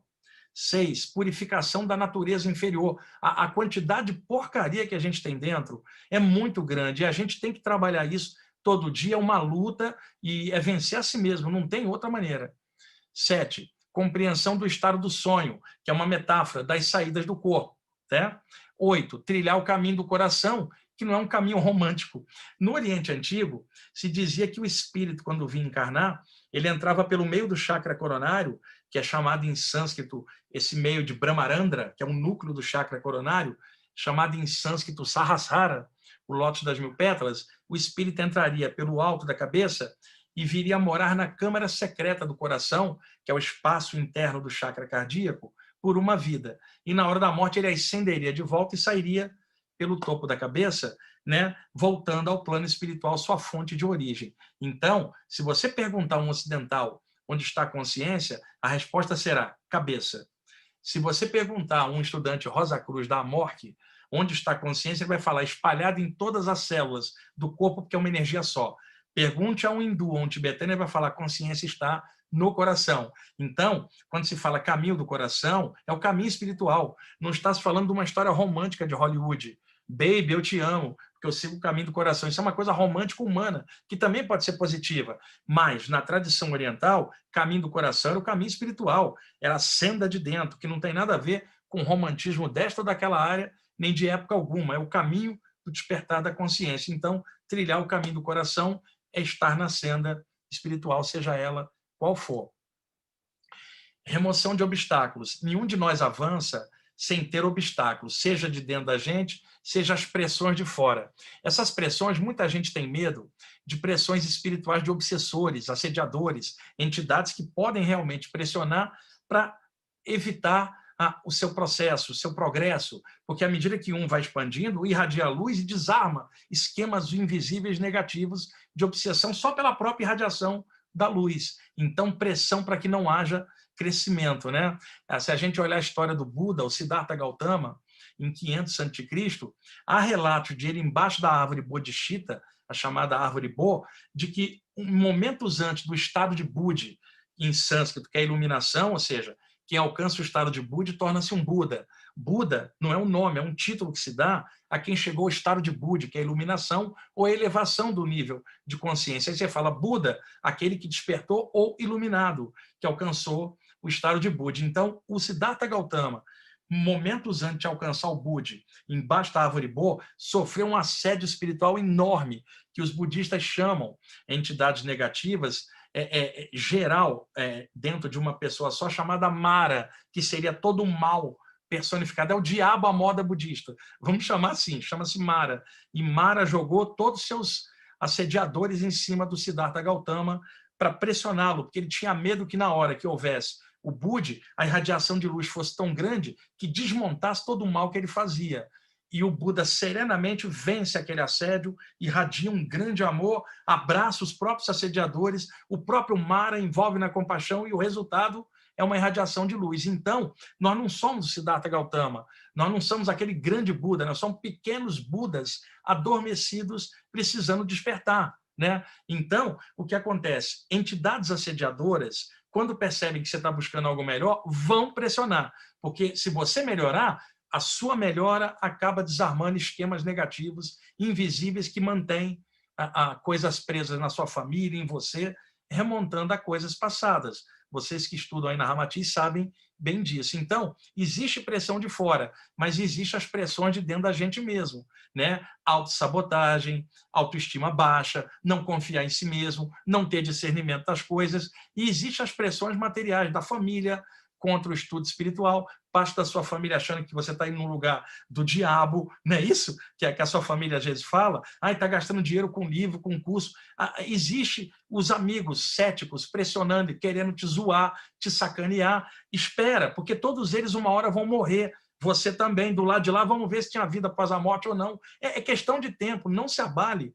Quando alguém fala assim, eu não acredito em nada disso. E daí? A pessoa uma hora vai embora? Não tem história, é questão de tempo. Eu não falo isso como doutrinador. É a natureza, aquilo que nasce e morre. Uma hora, essas pessoas também vão. É questão de tempo. E mesmo assim, nem sacanear depois, você vai poder sacanear e falar assim, eu não disse que você ficava vivo depois da morte? Nem isso vai dar para fazer, porque se a gente está estudando é para melhorar, não é para ficar zoando os outros por vingancinha muito boba, né? Vamos lá. Então, como é que a gente remove esses obstáculos de obsessores, famílias, céticos ou de dentro da gente? Primeiro, por uma atitude mental de oposição. Não aceite a limitação. Trabalhe para libertar sua consciência. Trabalhe para expandir sua consciência. Lembrando que não há liberdade sem responsabilidade. Liberdade não é largar tudo. Liberdade é ser consciente. E isso traz responsabilidade. Uma atitude mental de oposição. Não aceite o mal dentro da sua consciência. Não aceite pensamento negativo. Não aceite sentimento ruim. Não aceita tranqueira dentro de você. Trabalha, reage por oposição a tudo que limita e obstacula a sua evolução. Atitude mental de oposição a tudo que seja para baixar sua consciência e favorecimento a tudo que expanda a sua consciência ao longo da jornada. 2, pela meditação, porque sem você meditar, você fica zoado, totalmente irritável e estressado. E tem gente que pensa que meditação é coisa oriental. Meditação é estado de mente tranquila. A mente não é ocidental ou oriental. Você precisa estar num estado mais tranquilo para enfrentar o caos externo do mundo, como é uma linha dentro de você tranquila. E se você não arranjar um tempinho para centrar, você não vai conseguir esse ponto de equilíbrio. 3, pelo cultivo do pensamento correto. Sabe que seria isso que talvez Jesus ensinou, orai e vigiai, quer dizer, vigiai o próprio clima mental e não vigiai a vida do outro, né? Tem gente que faz o orai como se fosse uma coisa contada, um número de preces ou mantras, e o vigiar e vigiar a vida do outro. Não. O orai não é prece, é a atitude de conexão com tudo que é positivo. E o vigiai é principalmente a si mesmo. Unidade de trabalho. Todos os grupos espirituais que estão lutando pelo despertar da consciência têm esses 3 parâmetros que eu vou mostrar aqui. Primeiro, os que percebem o plano e estão encarregados de desenvolvê-lo. Todos os grupos têm um núcleo de pessoas que é responsável pela manutenção daquele trabalho. Quando todo mundo sair, esse núcleo vai ficar e vai manter o trabalho vivo, porque tem a noção da responsabilidade daquilo. 2, os que podendo ser utilizados não veem os resultados. Pessoas que trabalham ali, mas que não têm a visão geral do trabalho, apenas vão ali. E terceiro, os que não percebem nada mais do que as coisas que possuem relação com seus próprios interesses egoístas. Vai ali, não está preocupado em despertar consciência, nem colaborar. Vai ali só para tomar. Tipo assim, ali tem passe, eu quero. Ali tem rei que eu quero. É o papa-passe, papa-rei, que ele não colabora em nada, só vai ali para receber. Ali tem um trabalhinho de magia do bom, eu quero, mas ela não quer discernimento, não quer amor. Então, tem muita gente que gravita em torno de um trabalho espiritual, mas gravita igual moscas em torno da luz. Tem gente que já está ali na luz trabalhando e tem aquele que mantém a luz acesa. Então, são 3 níveis que vocês estão vendo dentro de grupos espirituais. Os objetivos de qualquer estudante espiritualista em geral. 1, melhor receptividade às ideias universais. Isso é a expansão da consciência e, na expansão, a captação das ideias elevadas dentro da própria consciência. 2, cultivo da correta compreensão intuitiva dos pensamentos que o plano espiritual lhe envia. Ou seja, pode ser a maior ideia do universo. Quando ela entrar pelo seu chakra coronário e você trazê-la para o mundo, vai ter que ser adaptada ao plano humano onde você passa. Então, não basta ter só uma grande ideia. Tem que ter a capacidade de transpô-la do plano espiritual para o plano físico, seja escrevendo, pintando, agindo, pensando, tornando aquilo algo humano neste plano. Não basta ter só uma usina gerando a força, tem que ter uma lâmpada com ótimos filamentos aqui para poder deixar a luz passar. Então, a usina universal, Deus, nós somos as pequenas lâmpadas, mas que sejamos lâmpadas com filamentos bons para poder aguentar o tranco de uma luz clarinha passando por nós. 3, incorporação das ideias recebidas, de maneira que sejam adequadas àqueles que ele trata de ajudar. Capital espiritual e trabalhar de forma humana, né? Eu trabalho com isso há muitos anos. E eu tenho, não vou chamar de dom, porque eu acho que tudo é algo acrescido de outras experiências, de outras vidas. Mas eu consigo fazer isso pegando temas grandes e didaticamente trabalhando de uma forma humana. Por isso que eu trabalho escrevendo, dando palestra, curso, em congresso, porque é uma das formas que eu tenho de trabalhar. Aquilo que eu capto, eu tento veicular de forma humana, da maneira mais simples possível, sem me considerar mestre de nada, que isso é uma tolice mesmo, mas como compartilhador de informação que eu sei que vai beneficiar outros estudantes espirituais também na senda. 4, ativação de sua forma mental, mediante o som. Por exemplo, música, palavra e mantras, ou mediante a luz, que é a concentração e meditação, ou a vibração, a energia. incorporando todo o pensamento universal desejado para que outras mentes possam fazer contato com esta energia. O plano espiritual busca no discípulo, a luz em sua cabeça, que é a ressonância com as ideias espirituais no chakra coronário. 2, investiga o karma do aspirante, para ver se ele pode ser um bom veículo daquilo. E 3, observa o seu serviço no mundo, se aquilo que a pessoa está fazendo é realmente positivo. Tá.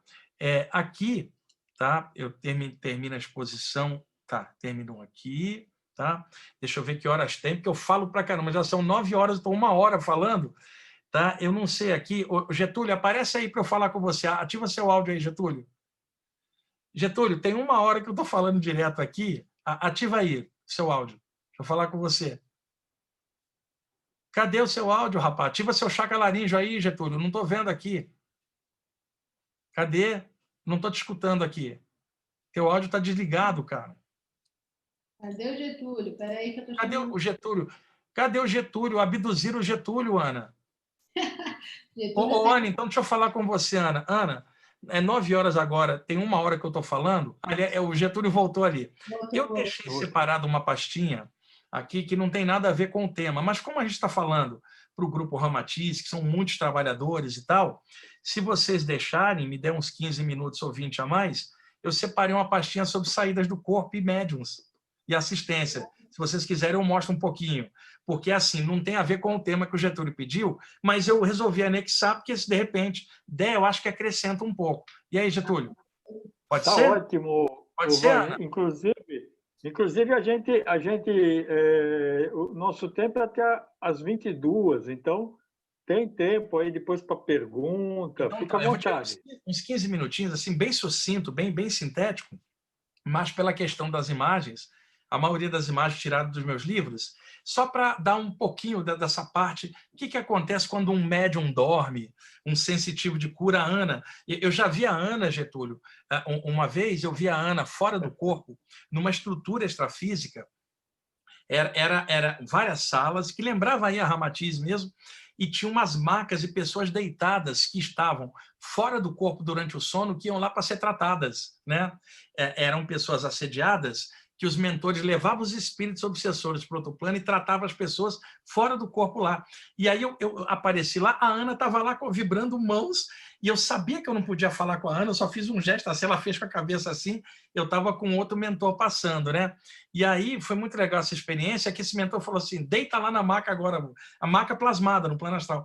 Eu deitei ali, abriu uma lente, Getúlio, sabe como se fosse uma lente no teto que refratasse a luz solar em várias cores, era cromoterapia, era um aparelho extrafísico de cromoterapia do lado de lá. A luz vinha, passava por essa lente enorme e descia como cores. E eu fiquei naquela energia, depois eu saí, aí o mentor falou assim, volta para o corpo agora para você lembrar, você está vendo um trabalho de tratamento do lado de lá da Ramatiz. O Getúlio nem sabe dessa história, está sabendo agora. Só tinha contado para a Ana, não sei se a Ana contou para vocês, isso foi há vários meses, né, Ana? E agora vocês da Ramatiz estão sabendo a continuação do trabalho do lado de lá. Então é legal mostrar isso aqui. Deixa eu compartilhar a tela, espera aí. Tá? Ana, tá dando para ver a imagem direitinho, Getúlio? Tá sim. Então vamos lá. Aqui uma típica saída do corpo, né? O corpo espiritual, também chamado corpo astral, perispírito, psicossoma, fora a ligação que é chamada cordão de prata, cordão astral. Tá aí o corpo espiritual entrando no plano extrafísico. É só uma coisa rápida, tá, gente? Só para não ficar sem falar do tema. Aqui a pequena soltura que ocorre quando a gente está dormindo, e às vezes a pessoa está cochilando, já está um pouquinho para fora, de repente o corpo astral cai para dentro e a pessoa desperta com aquele solavanco, com a sensação de estar caindo na hora do cochilo. Aqui, no princípio da saída, vocês vejam que se forma um elo energético que o pregador da Bíblia, no Eclesiastes, chamou de cordão de prata, era uma metáfora. Posteriormente, os ocultistas chamaram de cordão astral, fio de prata, teia de prata, linha da vida, cordão perispiritual, elo prânico, ou seja, durante uma saída do corpo, o corpo sutil está ligado ao corpo humano por um feixe de energia que interliga os dois corpos mesmo à distância. A parte azul em volta do corpo humano é o chamado duplo etérico, que não é o corpo espiritual, como vocês estão vendo. Quando ocorre uma saída do corpo, parte do duplo projeta seus filamentos formando o cordão de prata e envolvendo o corpo astral. Então, onde quer que o corpo astral vai, ele está ligado ao corpo pelo duplo etérico e o cordão de prata. É como se o corpo físico fosse 1, o corpo astral 2 e o duplo etérico e o cordão de prata 1,5 para interligar as duas partes. Vocês estão vendo que o cordão de prata não é só uma linha de luz, é uma série de filamentos que aparecem em toda a extensão. Enquanto o corpo astral vai subindo, os filamentos vão se juntando até formar uma só conexão, chamada, então, metaforicamente, cordão de prata, que não é uma corda e muito menos de metal, né? É um nome metafórico esotérico. Vem da Bíblia, do Eclesiastes, capítulo 12, versículos 6 e 7. Aí temos a saída, né? Cordão de prata aqui, o corpo astral, a aura expandida. Aí os chakras, veja, é importante. Quando ocorre uma saída do corpo, os chakras que estão no duplo permanecem, enquanto que aparecem os parachakras, os chakras astrais, que estavam interpenetrados nos chakras do duplo na vigília. Quando ocorre uma saída, você vê que existem 2 conjuntos de chakras, os chakras no duplo etérico e os parachakras no corpo astral, interligados pelos filamentos do cordão de prata. Repara, o cara está fora do corpo. Aí a música pode ajudar a pessoa a sair, música adequada, né, que relaxa as ondas cerebrais, é claro. Aí uma projeção, o cara deu uma cochiladinha e teve uma saída. Aí um bebum projetado, Ana, Getúlio. O cara cheio de cana, desmaiou, o corpo astral se soltou. Aqui, a pessoa, isso é muito legal vocês saberem, a pessoa acaba de acordar, eu estive mostrando isso para o grupo de estudos do IPPB ontem. Nota que o corpo astral está ligeiramente para fora, não está encaixado. Isso acontece muito com médiums, né? A corda está meio para lá e meio para cá. A pessoa até fala assim, onde eu estou e quem sou eu? E aí levanta toda lenta, às vezes sai para trabalhar assim. Não cometa esse erro. Você, às vezes, não está totalmente encaixado por causa de uma assistência espiritual durante o sono, por causa de vários fatores. O que você faz? Deita e cochila 15 minutos, que aí daqui a pouquinho, quando você despertar, você está encaixado. As ondas cerebrais se ajustam. Tome um banho frio para dar aquele choque e encaixar. E come alguma coisa para acelerar o metabolismo, para poder ficar encaixado. Mas é muito comum curadores na noite da reunião serem usados fora do corpo e às vezes quando acorda na vigília está meio solto e não sabe o que fazer. Nas iniciações antigas no Egito, né, as iniciações, você está vendo o candidato projetado para fora do corpo e os sacerdotes paramentados, e por metáfora no Egito, se imaginava que o corpo astral, quando saía, tinha um formato de um pássaro com cabeça humana, que é uma metáfora de um ser que é capaz de voar, né? E tinha uma lanterna entre os pés para projetar um facho de luz para trás, para não perder o caminho de volta para o corpo. Ou seja, a lanterna e o facho de luz era o cordão de prata, dentro da metáfora iniciática, tanto do Egito quanto da Velha Grécia. Aí temos a saída do corpo moderno, um garotão dormindo, deu all aqui na parede, que ele gosta muito de Pink Floyd, né? E ele está saindo a moda moderna, que não é a moda, veja, antiga, olha bem. E às vezes esse garoto que está ali, o Getúlio, é o velho iniciado de lá numa nova vida e não lembra ainda de nada, vai parar de repente numa reunião da Ramatiz e fala, eu vim aqui porque eu estou tendo saída do corpo, eu sinto um chamado, que às vezes já é de outra vida, inclusive, né? Mas num formato novo. Aí o pesadelo, na hora do pesadelo aparecem formas mentais daquilo que a pessoa está sonhando, gente. E a pessoa pensa que é um assédio espiritual, e não é.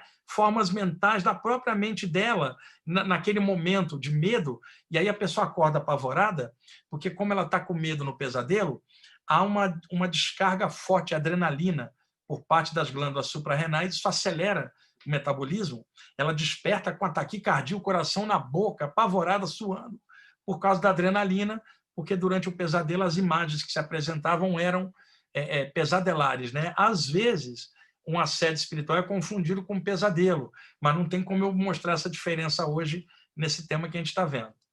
Aí, uma pessoa fora do corpo, a moça aqui, o seu corpo sendo operado, e devido ao efeito da anestesia geral, ela se viu fora do corpo aqui, ó. Aí, muita gente tem uma saída do corpo durante o sono, olha para o próprio corpo espiritual e se apavora, porque ele é translúcido, é energético, tem brilho, e a pessoa acha que é o corpo humano, fica apavorada com a própria autoluminescência do corpo espiritual e acaba caindo de volta no corpo por causa do medo.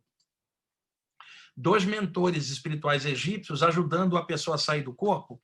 Note os chakras no duplo do corpo, os parachakras no corpo astral e os filamentos do cordão de prata interligando as 2 partes. É uma projeção assistida por mentores extrafísicos. Aqui, um mentor vindo buscar a pessoa durante o sono, para levá-lo para aplicar passes em entidades doentes, levá-lo para assistir aulas em universidades astrais, ser iniciado em templos espirituais e aproveitar, enquanto o corpo dorme, o espírito aproveita o tempo, trabalha e aprende. Aí, nós temos uma mentora, que é a moça de amarelo, o rapaz fora do corpo aqui, e uma entidade doente no meio sendo tratada pelos 2. Aqui, uma conversa com a mentora fora do corpo. Eu chamo isso aí, Ana, de DR extrafísica, viu, Getúlio? A pessoa pensa que vai sair do corpo e o mentor ou mentora dela vai revelar os segredos do universo dela para ela só porque ela saiu do corpo. E aí a entidade chega e fala assim, vamos conversar.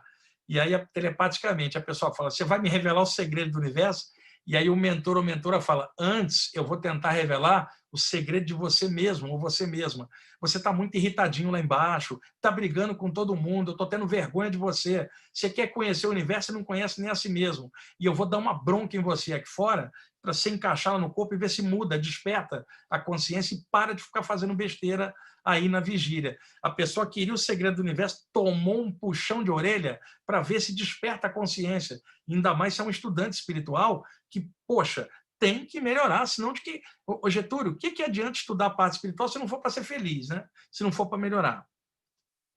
Aqui, durante o sono, às vezes a mão extrafísica de um mentor pode ativar um dos chakras. Você está vendo o chakra frontal sendo ativado por uma presença extrafísica.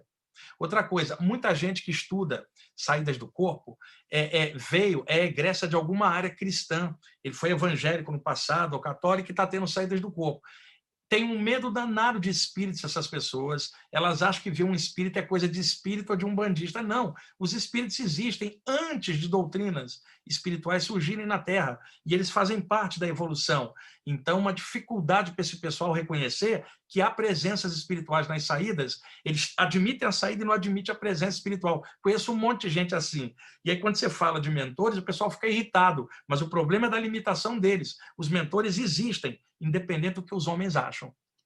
Aí, a saída de um animal, um cachorro, ó, durante o sono, igualzinho a gente, tem corpo astral igualzinho, né? Um mamífero.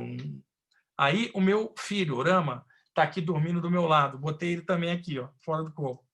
Aí, um cara que suicidou o corpo, porque não tem como matar a consciência, está mal, uma pessoa fora do corpo, um mentor aplicando um passe para ajudar. Isso aqui eu já ajudei tantos suicidas do lado de lá. Às vezes eu falo um pouquinho de suicídio, esclarecendo para evitar que as pessoas cometam suicídio. Várias vezes que eu comentei isso, eu fui atacado por pessoas, me mandavam um e-mail me xingando, dizendo que não era nada disso, mas várias vezes eu atendi, abracei suicidas em condições horríveis, e eu posso falar disso com experiência, assim, por muitas vezes ter atendido entidades sofredoras que tinham cometido suicídio do corpo, que nunca é uma coisa legal, infelizmente. E aqui, para a gente terminar, uma assistência à moda do grupo do Ramatiz, Getúlio, Ana. Um mentor aplica passe e ajuda a pessoa a sair do corpo. Tá? Olha o cordão de prata se formando. Aqui uma entidade sofredora que matou o corpo, um suicida desencarnado. Aí, ó, ele, através dela, porque a energia desse mentor é muito sutil, a energia da entidade está muito condensada, a moça projetada, como está ligada ao corpo, energeticamente é mais próxima da energia do espírito, enquanto o mentor, a energia dele é muito sutil, ela vai atravessar a entidade densa. Então, eles puxam um médium ou um curador para fora do corpo e utilizam ele como meio termo para aplicar o passe na entidade doente. Veja, surge um mentor chinês aqui, ó, eles irradiam através dela, que passa para o espírito, começa a melhorar, repara.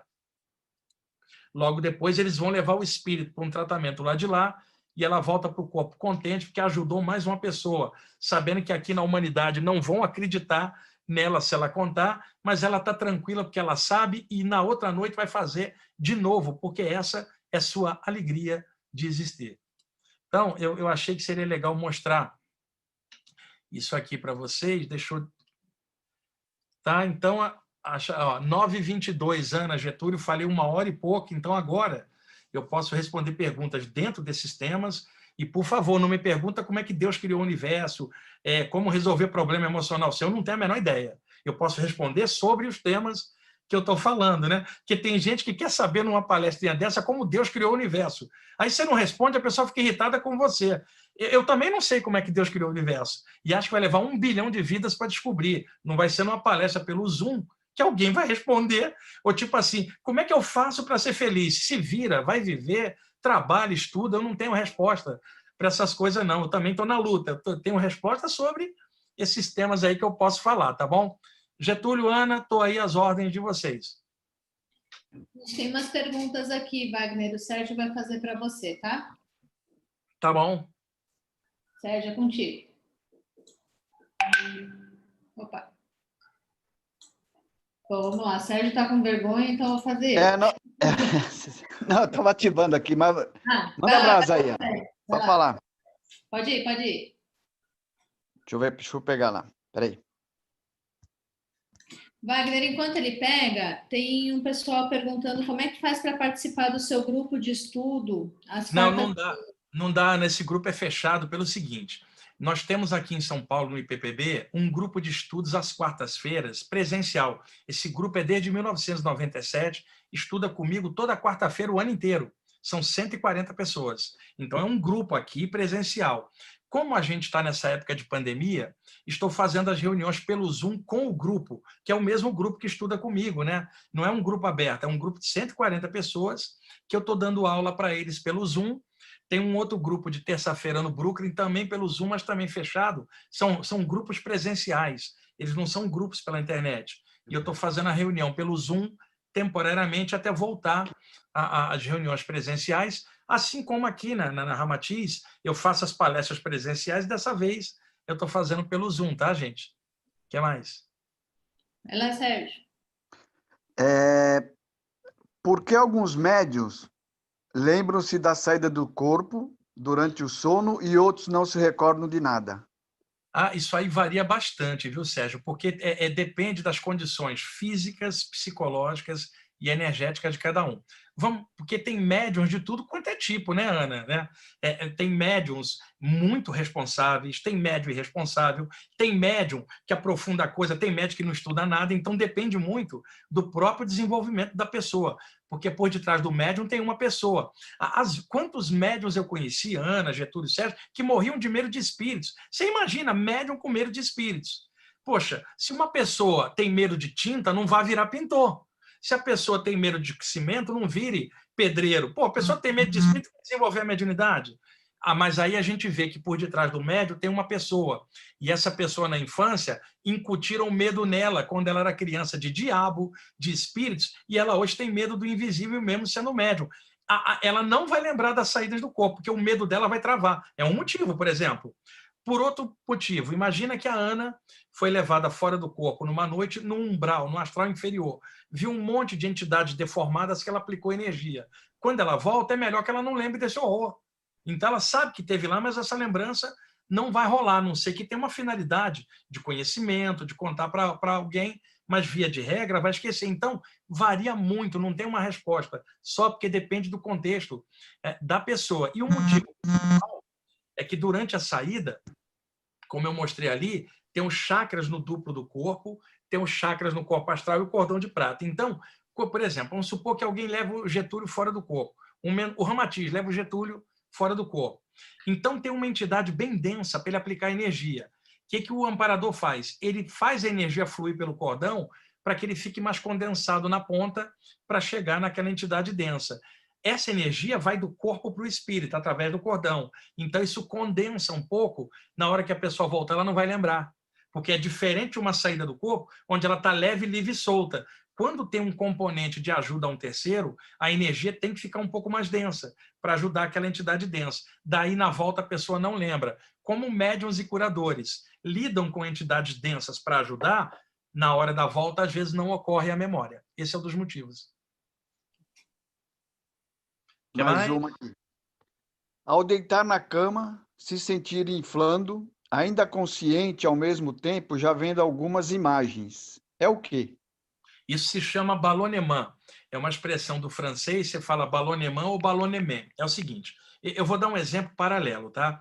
Vocês que estão assistindo, tem entre vocês reikianos, curadores prânicos, passistas da Umbanda, passistas da área espírita, gente que aplica jorei na messiânica. Ou seja, passar energia com as mãos é uma coisa comum, só muda de área para área a maneira de fazer. Então, todo curador e curadora, quando aplica energia, às vezes sente a seguinte sensação: as mãos estão estendidas, a pessoa fala assim, parece que minhas mãos ficaram grandes. Eu acredito que vários de vocês já sentiram isso.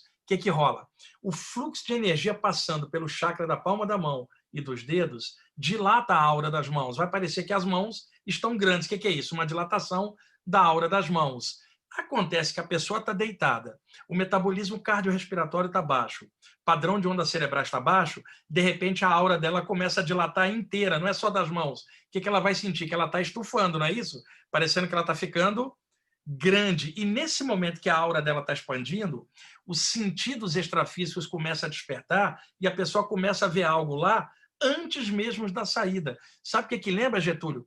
Aqueles rádios antigos que pegava no dial 2 estações ao mesmo tempo. Você ficava escutando a coisa embaralhada e às vezes, Ana, era um solo de guitarra que você escutando, entrava a voz de um pastor falando, vai pro diabo, no meio da música, que tinha misturado 2 estações. Então, quando a pessoa está deitada e a aura dilatada, ela escuta as coisas no plano físico e já percebe algo do extrafísico, porque a aura está dilatada. Chama-se ballonnement ou ballonnement, expressão francesa, significando que a aura está ficando como um balão, né?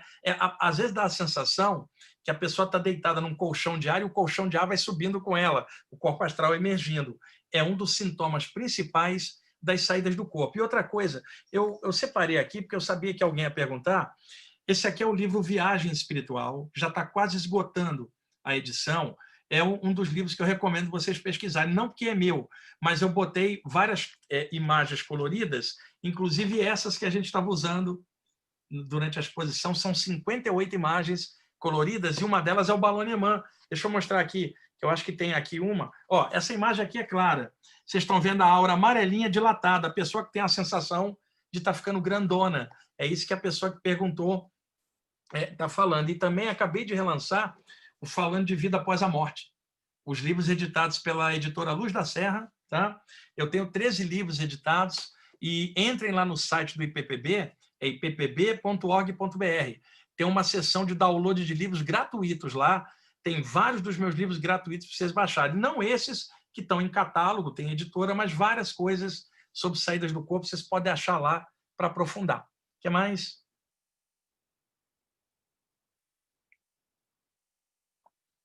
Mais uma aqui. É normal sentir pressão no ouvido, como se tivesse muito vento? Detalhe, se for a pessoa estiver deitada e isso for um sintoma ligado à saída do corpo, é normal. Se for na hora da mediunidade, a pessoa está ali trabalhando, sentir isso também é normal. Agora, se a pessoa está durante o dia e está sentindo isso, é problema auditivo. Então, tem que separar bem, pé bem no chão, gente. Tá? Por exemplo, outro dia alguém falou assim, eu estou sentindo zumbido no ouvido. É mediunidade? Eu falei, não, vai no otorrino. Tá louco? Vai no otorrino, faz os exames e observa. Agora, não deu nada, vai no neurologista. Também não deu nada, pode ser mediunidade, porque a glândula pineal, que é a glândula mais alta do sistema endócrina, ela está bem no meio da cabeça, abaixo dos hemisférios cerebrais, e a raiz da glândula pineal está associada ao chakra coronário, enquanto que o chakra frontal está associado com a hipófise, que é a glândula à frente da pineal. Tem gente que troca os chakras e as glândulas, tá?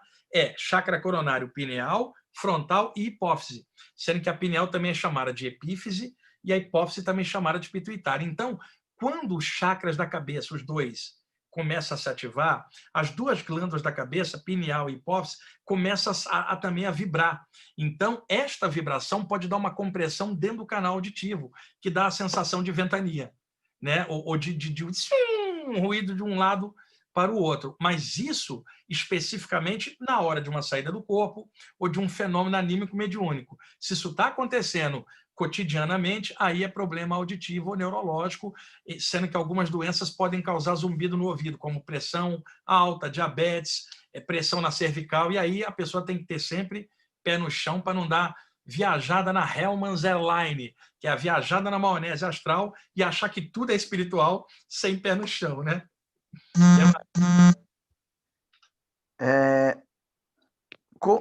Sobre a compreensão do estado de sonho. Sonho muito e estou anotando os sonhos logo quando acordo. Tem alguma orientação para conseguir entender e interpretá-lo? Não, porque não. Ô, Sérgio, essa é uma pergunta difícil, porque sonho tem um conteúdo simbólico pessoal, né? É o inconsciente da pessoa se comunicando através dos sonhos. Não tem como eu interpretar isso aqui genericamente. Agora, muita coisa que parece sonho não é sonho. São reminiscências das saídas do corpo durante o sono. Quando o corpo astral encaixa, a pessoa apaga e aí o cérebro mistura as imagens do que a pessoa viu fora do corpo com os sonhos, gerando uma mistureba. Por exemplo, ô Ana, Getúlio, vocês já devem ter acordado alguma vez, no meio da madrugada, e lembrou de um sonho, era 3 da manhã, aí tomou água, foi ao banheiro, deitou de novo, continua lembrando. Aí você dorme, de manhã não lembra. Por quê? O cérebro tem mecanismo de apagar a memória, porque o sonho é uma coisa virtual, num campo mental virtual, que não é um espaço de 3 dimensões, externo, real. Então, quantas vezes você acorda na madrugada, lembra de um sonho, em segundos ele escapa. Se o sonho que acontece dentro da cabeça a pessoa esquece, imagina uma experiência fora da cabeça, é mais difícil ela lembrar. Então, às vezes, a pessoa tem a saída do corpo, encaixa e dorme. Quando ela acorda 1 hora depois, ela não vai lembrar só da experiência. Misturou com 3, 4 sonhos nessa 1 hora e aí vai embolar. Agora, se uma pessoa está fora do corpo consciente, encaixa no corpo e abre os olhos, ela lembra de tudo. Não houve o espaço para jogar os sonhos em cima. Então, é uma das coisas que eu faço, é entrar abruptamente no corpo, que eu faço o corpo acordar e aí eu lembro imediatamente das coisas que eu vi do lado de lá. O que mais?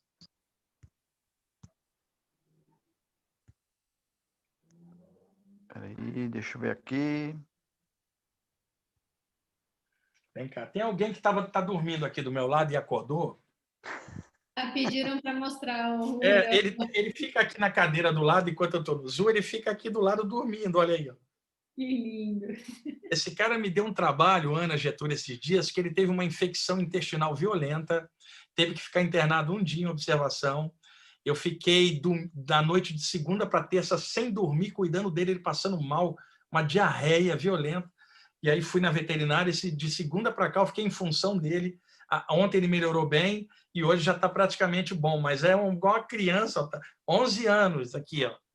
Está aqui comigo, é um parceirinho que eu tenho, é um grude, né? Ele até falou na hora que está acabando a palestra, né, Wagner? Já sabe. Quando a gente faz ele vai em todas as palestras aqui, Getúlio, que é o que eu faço. E aí, quando está para acabar a palestra do horário, ele vem latir e avisar que está na hora do final. A Ana já viu. Né? Ele tem um timer dentro dele. O Ram é o cara que mais assistiu palestra e curso comigo. Né? Ele vai em todas. Já está iluminado. Sérgio, tem uma pergunta? Tem umas 4, 5 aqui. Como conseguir captar energias da luz no meio dessa psicosfera tão pesada? Sim, aí é uma confusão que muita gente faz. Por exemplo, nós estamos morando na cidade grande, São Paulo, a maior cidade da América Latina.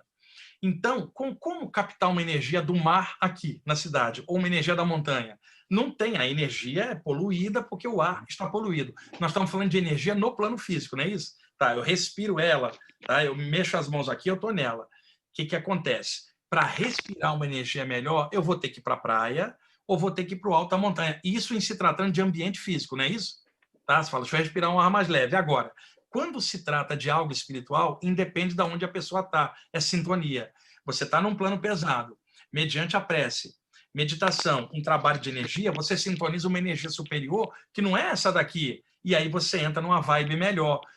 E às vezes você vai na praia, a energia é leve, mas sua alma está pesada, porque a consciência continua ruim. Então o lance não é só de estar na cidade com um ambiente pesado, que também são as formas mentais de milhões de pessoas vivendo abafadas na cidade. Isso é uma compressão no duplo etérico da cidade. Agora, quando alguém mexe com a parte espiritual, está buscando uma sintonia que não tem a ver com o espaço físico, tem a ver com a sintonia do que ela está buscando. Então, você pode estar num ambiente pesado, sua consciência ligada ao infinito. Agora, no plano físico, o corpo humano precisa respirar um ar mais puro. Então, ir a um ambiente de natureza é necessário, principalmente para curadores e médiuns, para refrescar o corpo humano. reoxigenar. Agora, enquanto espíritos, nós não podemos depender de um lugar para ser feliz. A gente tem que estar sintonizado. Eu escrevo bastante. A Ana recebe os textos, o Getúlio.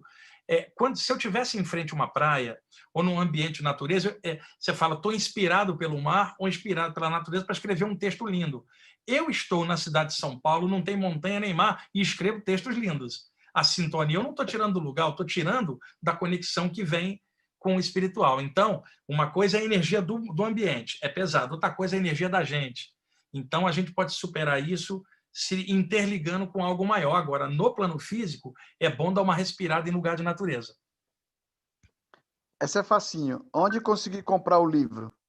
Qualquer livraria grande tem.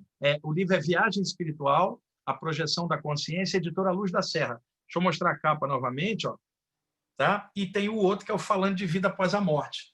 Então, são os dois mais recentes. Qualquer livraria grande, vocês conseguem um livro, está bem distribuído. Nessa atividade de assistência para entidades com auxílio de mentores, o médium pode estar inconsciente? Sim, na maioria das vezes, sim, até pelo que eu comentei antes, né?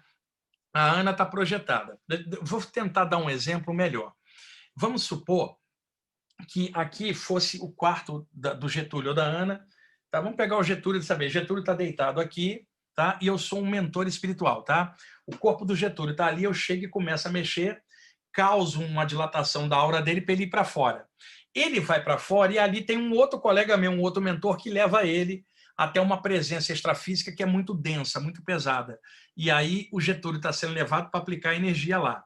Ele está ligado por um conduto energético, cordão de prata lá, e a outra ponta aqui, sendo que essa ponta ela está espalhada em todos os chakras, não é num ponto só.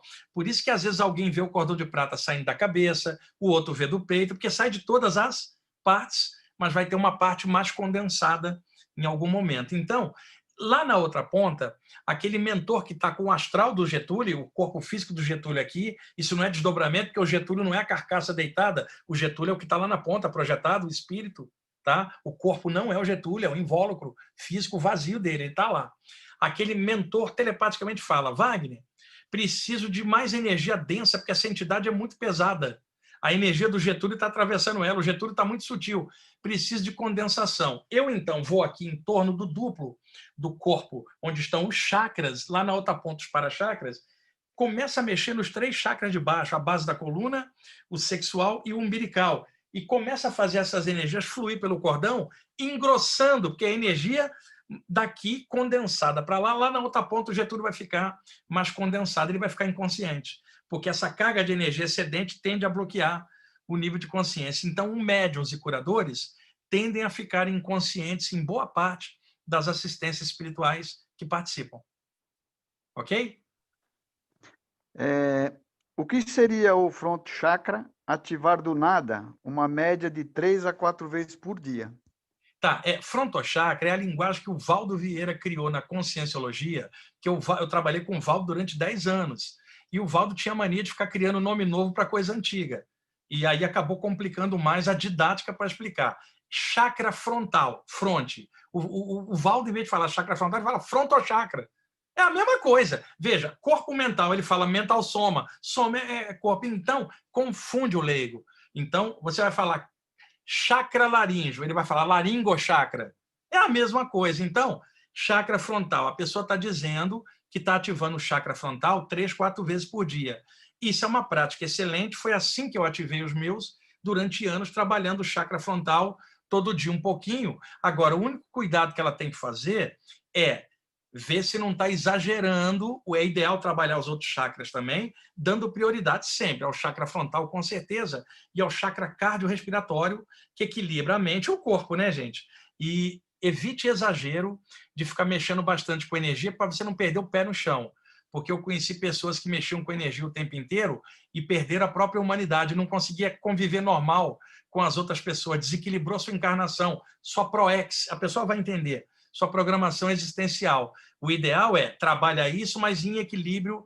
Por exemplo, tem gente que trabalha o chakra frontal o tempo inteiro, mas não consegue enxergar um defeito dentro dela.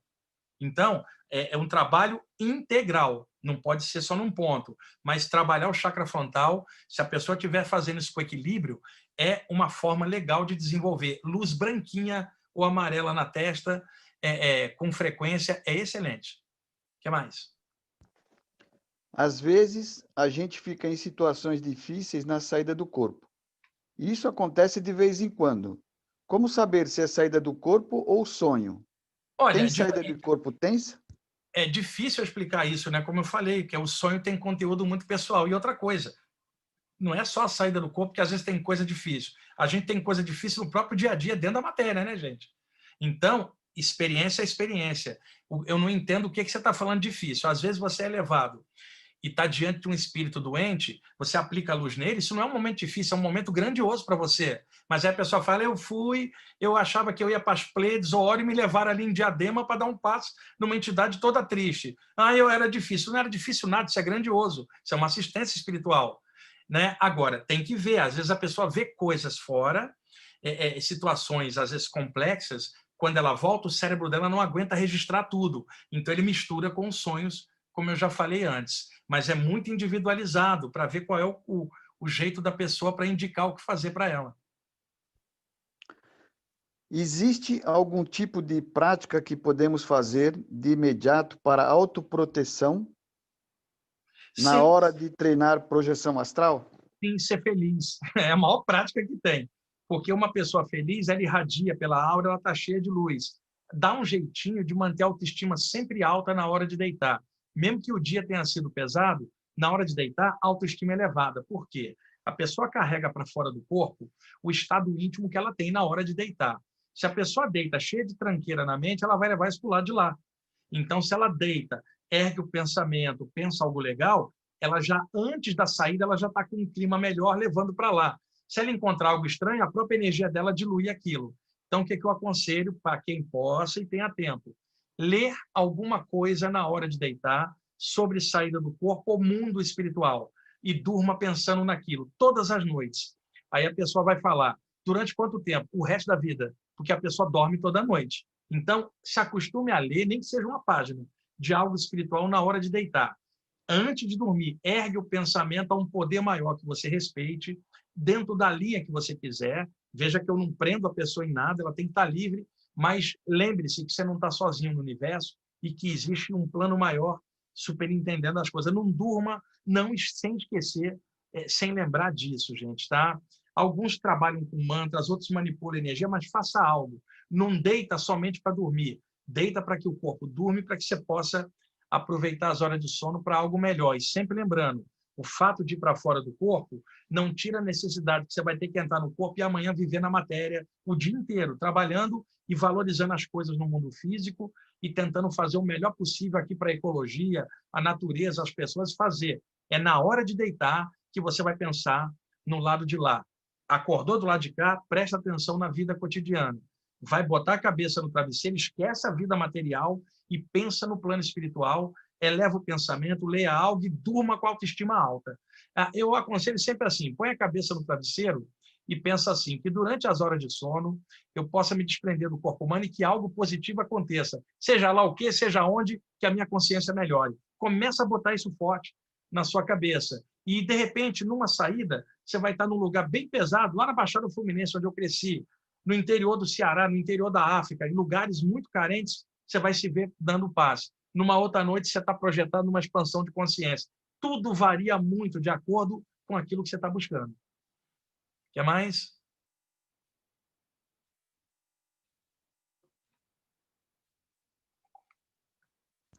Mais alguma ou já terminou? Tem mais alguma, sim.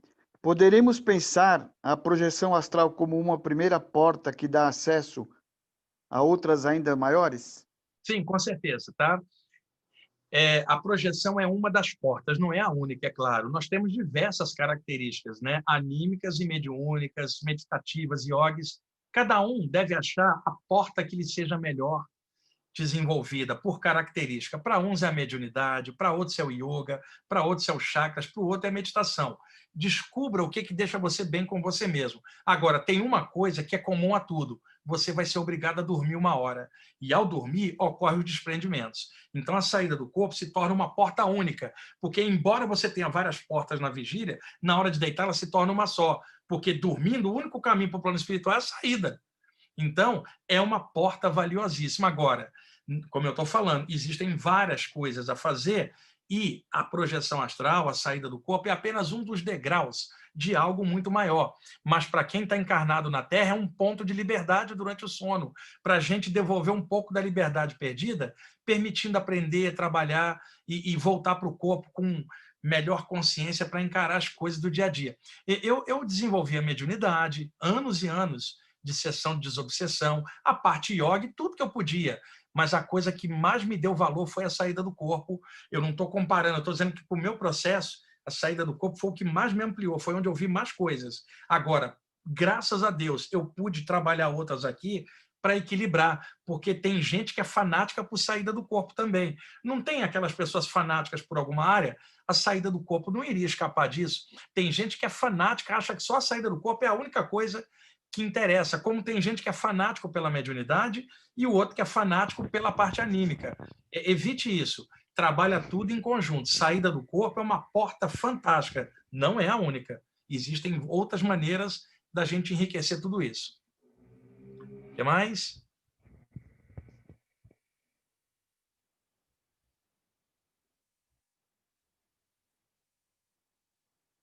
Cadê o Sérgio? O Sérgio está parecendo uma entidade do além. Ele fala as perguntas aí, ninguém vê ele. Ele é o mestre, o hierofante nas sombras, guiando os discípulos. Ó, ninguém vê ele lá, apareceu. Aparecia aqui. Acordei no meio da madrugada, meu corpo parecia estar em luz violeta. Senti uma sensação maravilhosa de paz e amor. Observação, né? Neste lugar, nesse dia, eu usei o mantra Abivum. Abimasa. Não, é Abum de Bashmaya, o mantra. Isso, não. Desculpa. É Abum de Bashmaya aramaico. É o seguinte, essa luz violeta que fantástica. Eu contei uma experiência uma vez, num dos programas do YouTube, ou no meu programa da rádio, sobre uma experiência. Eu estava em Salvador. Eu vou contar rapidamente porque é interessante. Eu estava em Salvador, na época, no Hotel Vila Velha. Eu fazia os cursos no auditório do hotel e ficava hospedado lá. E isso foi por volta de 2003, 2004, mais ou menos. Eu estava deitado, tá? A luz estava assim, eu estava lendo um livrinho, era Orações do Cosmos, né? Onde o autor, que era o Douglas Koch, eu não me lembro o nome, falava do Pai Nosso em aramaico, né? Era muito bonito o livro. E eu, então, estava deitado, barriga para cima, botou os travesseiros, deitado, luz acesa, lendo o livro. Aí eu fechei o livro por um instante, a luz estava acesa ainda, eu aqui com 2 travesseiros, fechei e comecei a pensar.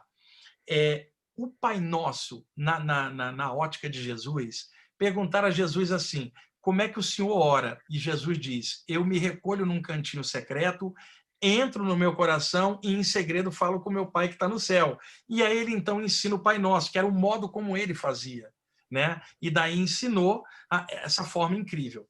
Eu fiquei então imaginando, na época a língua era aramaico, né? Ali na área dele. Jesus proferindo o Pai Nosso em aramaico. O livro dizia que a primeira palavra, Pai Nosso, que está aí no céu, era Abum de Bashmaya, em aramaico, que é Pai Nosso que está no céu.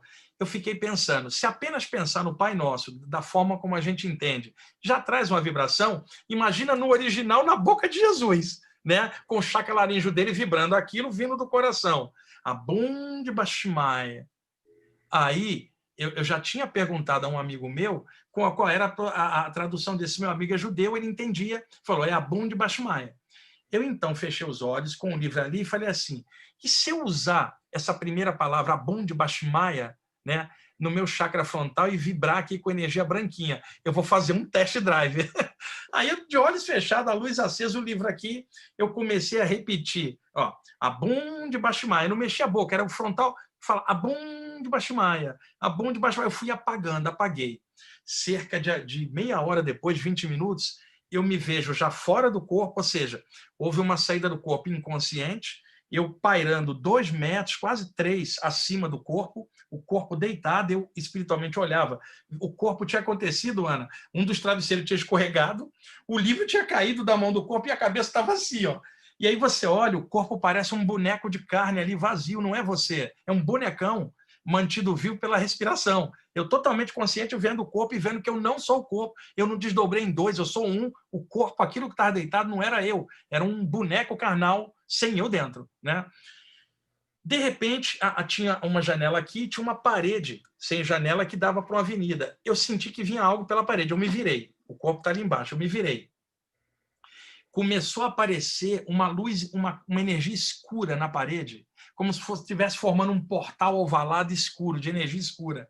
Era um portal entre planos. Eu falei, caramba, vai vir alguma coisa do astral inferior e vai passar por duplo aqui, provavelmente um ataque extrafísico. Eu vou ficar pronto. Aí, Sérgio, Ana, Getúlio, eu fiz igual o Homem de Ferro. Eu ativei os raios repulsores. Eu concentrei os para-chakras das mãos, acendi, e falei, o que vier dali, eu vou encher de luz, não interessa o que é, eu estou pronto aqui, eu não sabia o que era. De repente sai, como passando de um outro plano para cá, um sujeito encapuzado, tá? E eu falei, esse cara vai me atacar, eu vou encher ele de luz. Mas que nada, ele se ajoelhou na minha frente, tirou o capuz, a cara dele toda deformada, né? E aí ele tocava com as mãos extrafísicas dele nos meus pés extrafísicos e ficava me pedindo ajuda. Eu falei, caramba, os mentores que eu não estou vendo trouxeram uma entidade infeliz do astral inferior, criaram um portal e trouxeram para eu energizar. Eu vou aplicar um passe nele. Eu comecei a dar passe nele, o cara chorava, Ana, e falava assim mentalmente para mim, eu não quero passe, eu não quero energia, eu quero que você me abençoe. E aí eu falei, pô, como é que eu vou abençoar o cara? Eu sou só um ser humano. Aí eu intensifiquei o passe. O cara, não, eu quero que você me abençoe. Eu falei, cara, como é que eu vou abençoar esse cara? Eu sou só uma pessoa cheia de problema também. Eu vou fazer o melhor possível. A terceira vez o cara, não, eu quero que me abençoe. Aí eu pensei, como é que eu vou abençoar esse cara? Aí eu me lembrei do Abum de Bashmaia. Eu falei, eu não posso abençoar ele, mas alguém pode. Aí eu comecei a repetir Abum de Bashmaia, como se fosse um mantra. Desceu uma luz violeta em cima do cara, vinha de um ponto maior, arrebatou e levou ele embora. Eu caí dentro do corpo e lembrei tudo. E descobri que o Abum de Bashmaia podia ser um mantra ligado a Jesus e essa vibração usei fora do corpo. Por isso que ela está falando isso aí. Ela teve uma experiência, luz violeta, está certinho. É Abum de Bashmaia. Vamos lá. Não esqueço mais. Não, acho que as perguntas acabaram, viu? Só um Não, comentário pessoal, relevante para você saber, no YouTube está todo mundo desejando melhoras aí para o Urama, pedindo para São Francisco, enfim, e falando do seu livro também, que gostaram muito, que já adquiriram, enfim, agora com o Getúlio. Ana, depois vocês me passam o link aí para o YouTube, porque eu passo lá no canal do YouTube do IPPB, para que outras pessoas possam também saber, elas vão conhecer a casa aí também, é legal para divulgação, tá?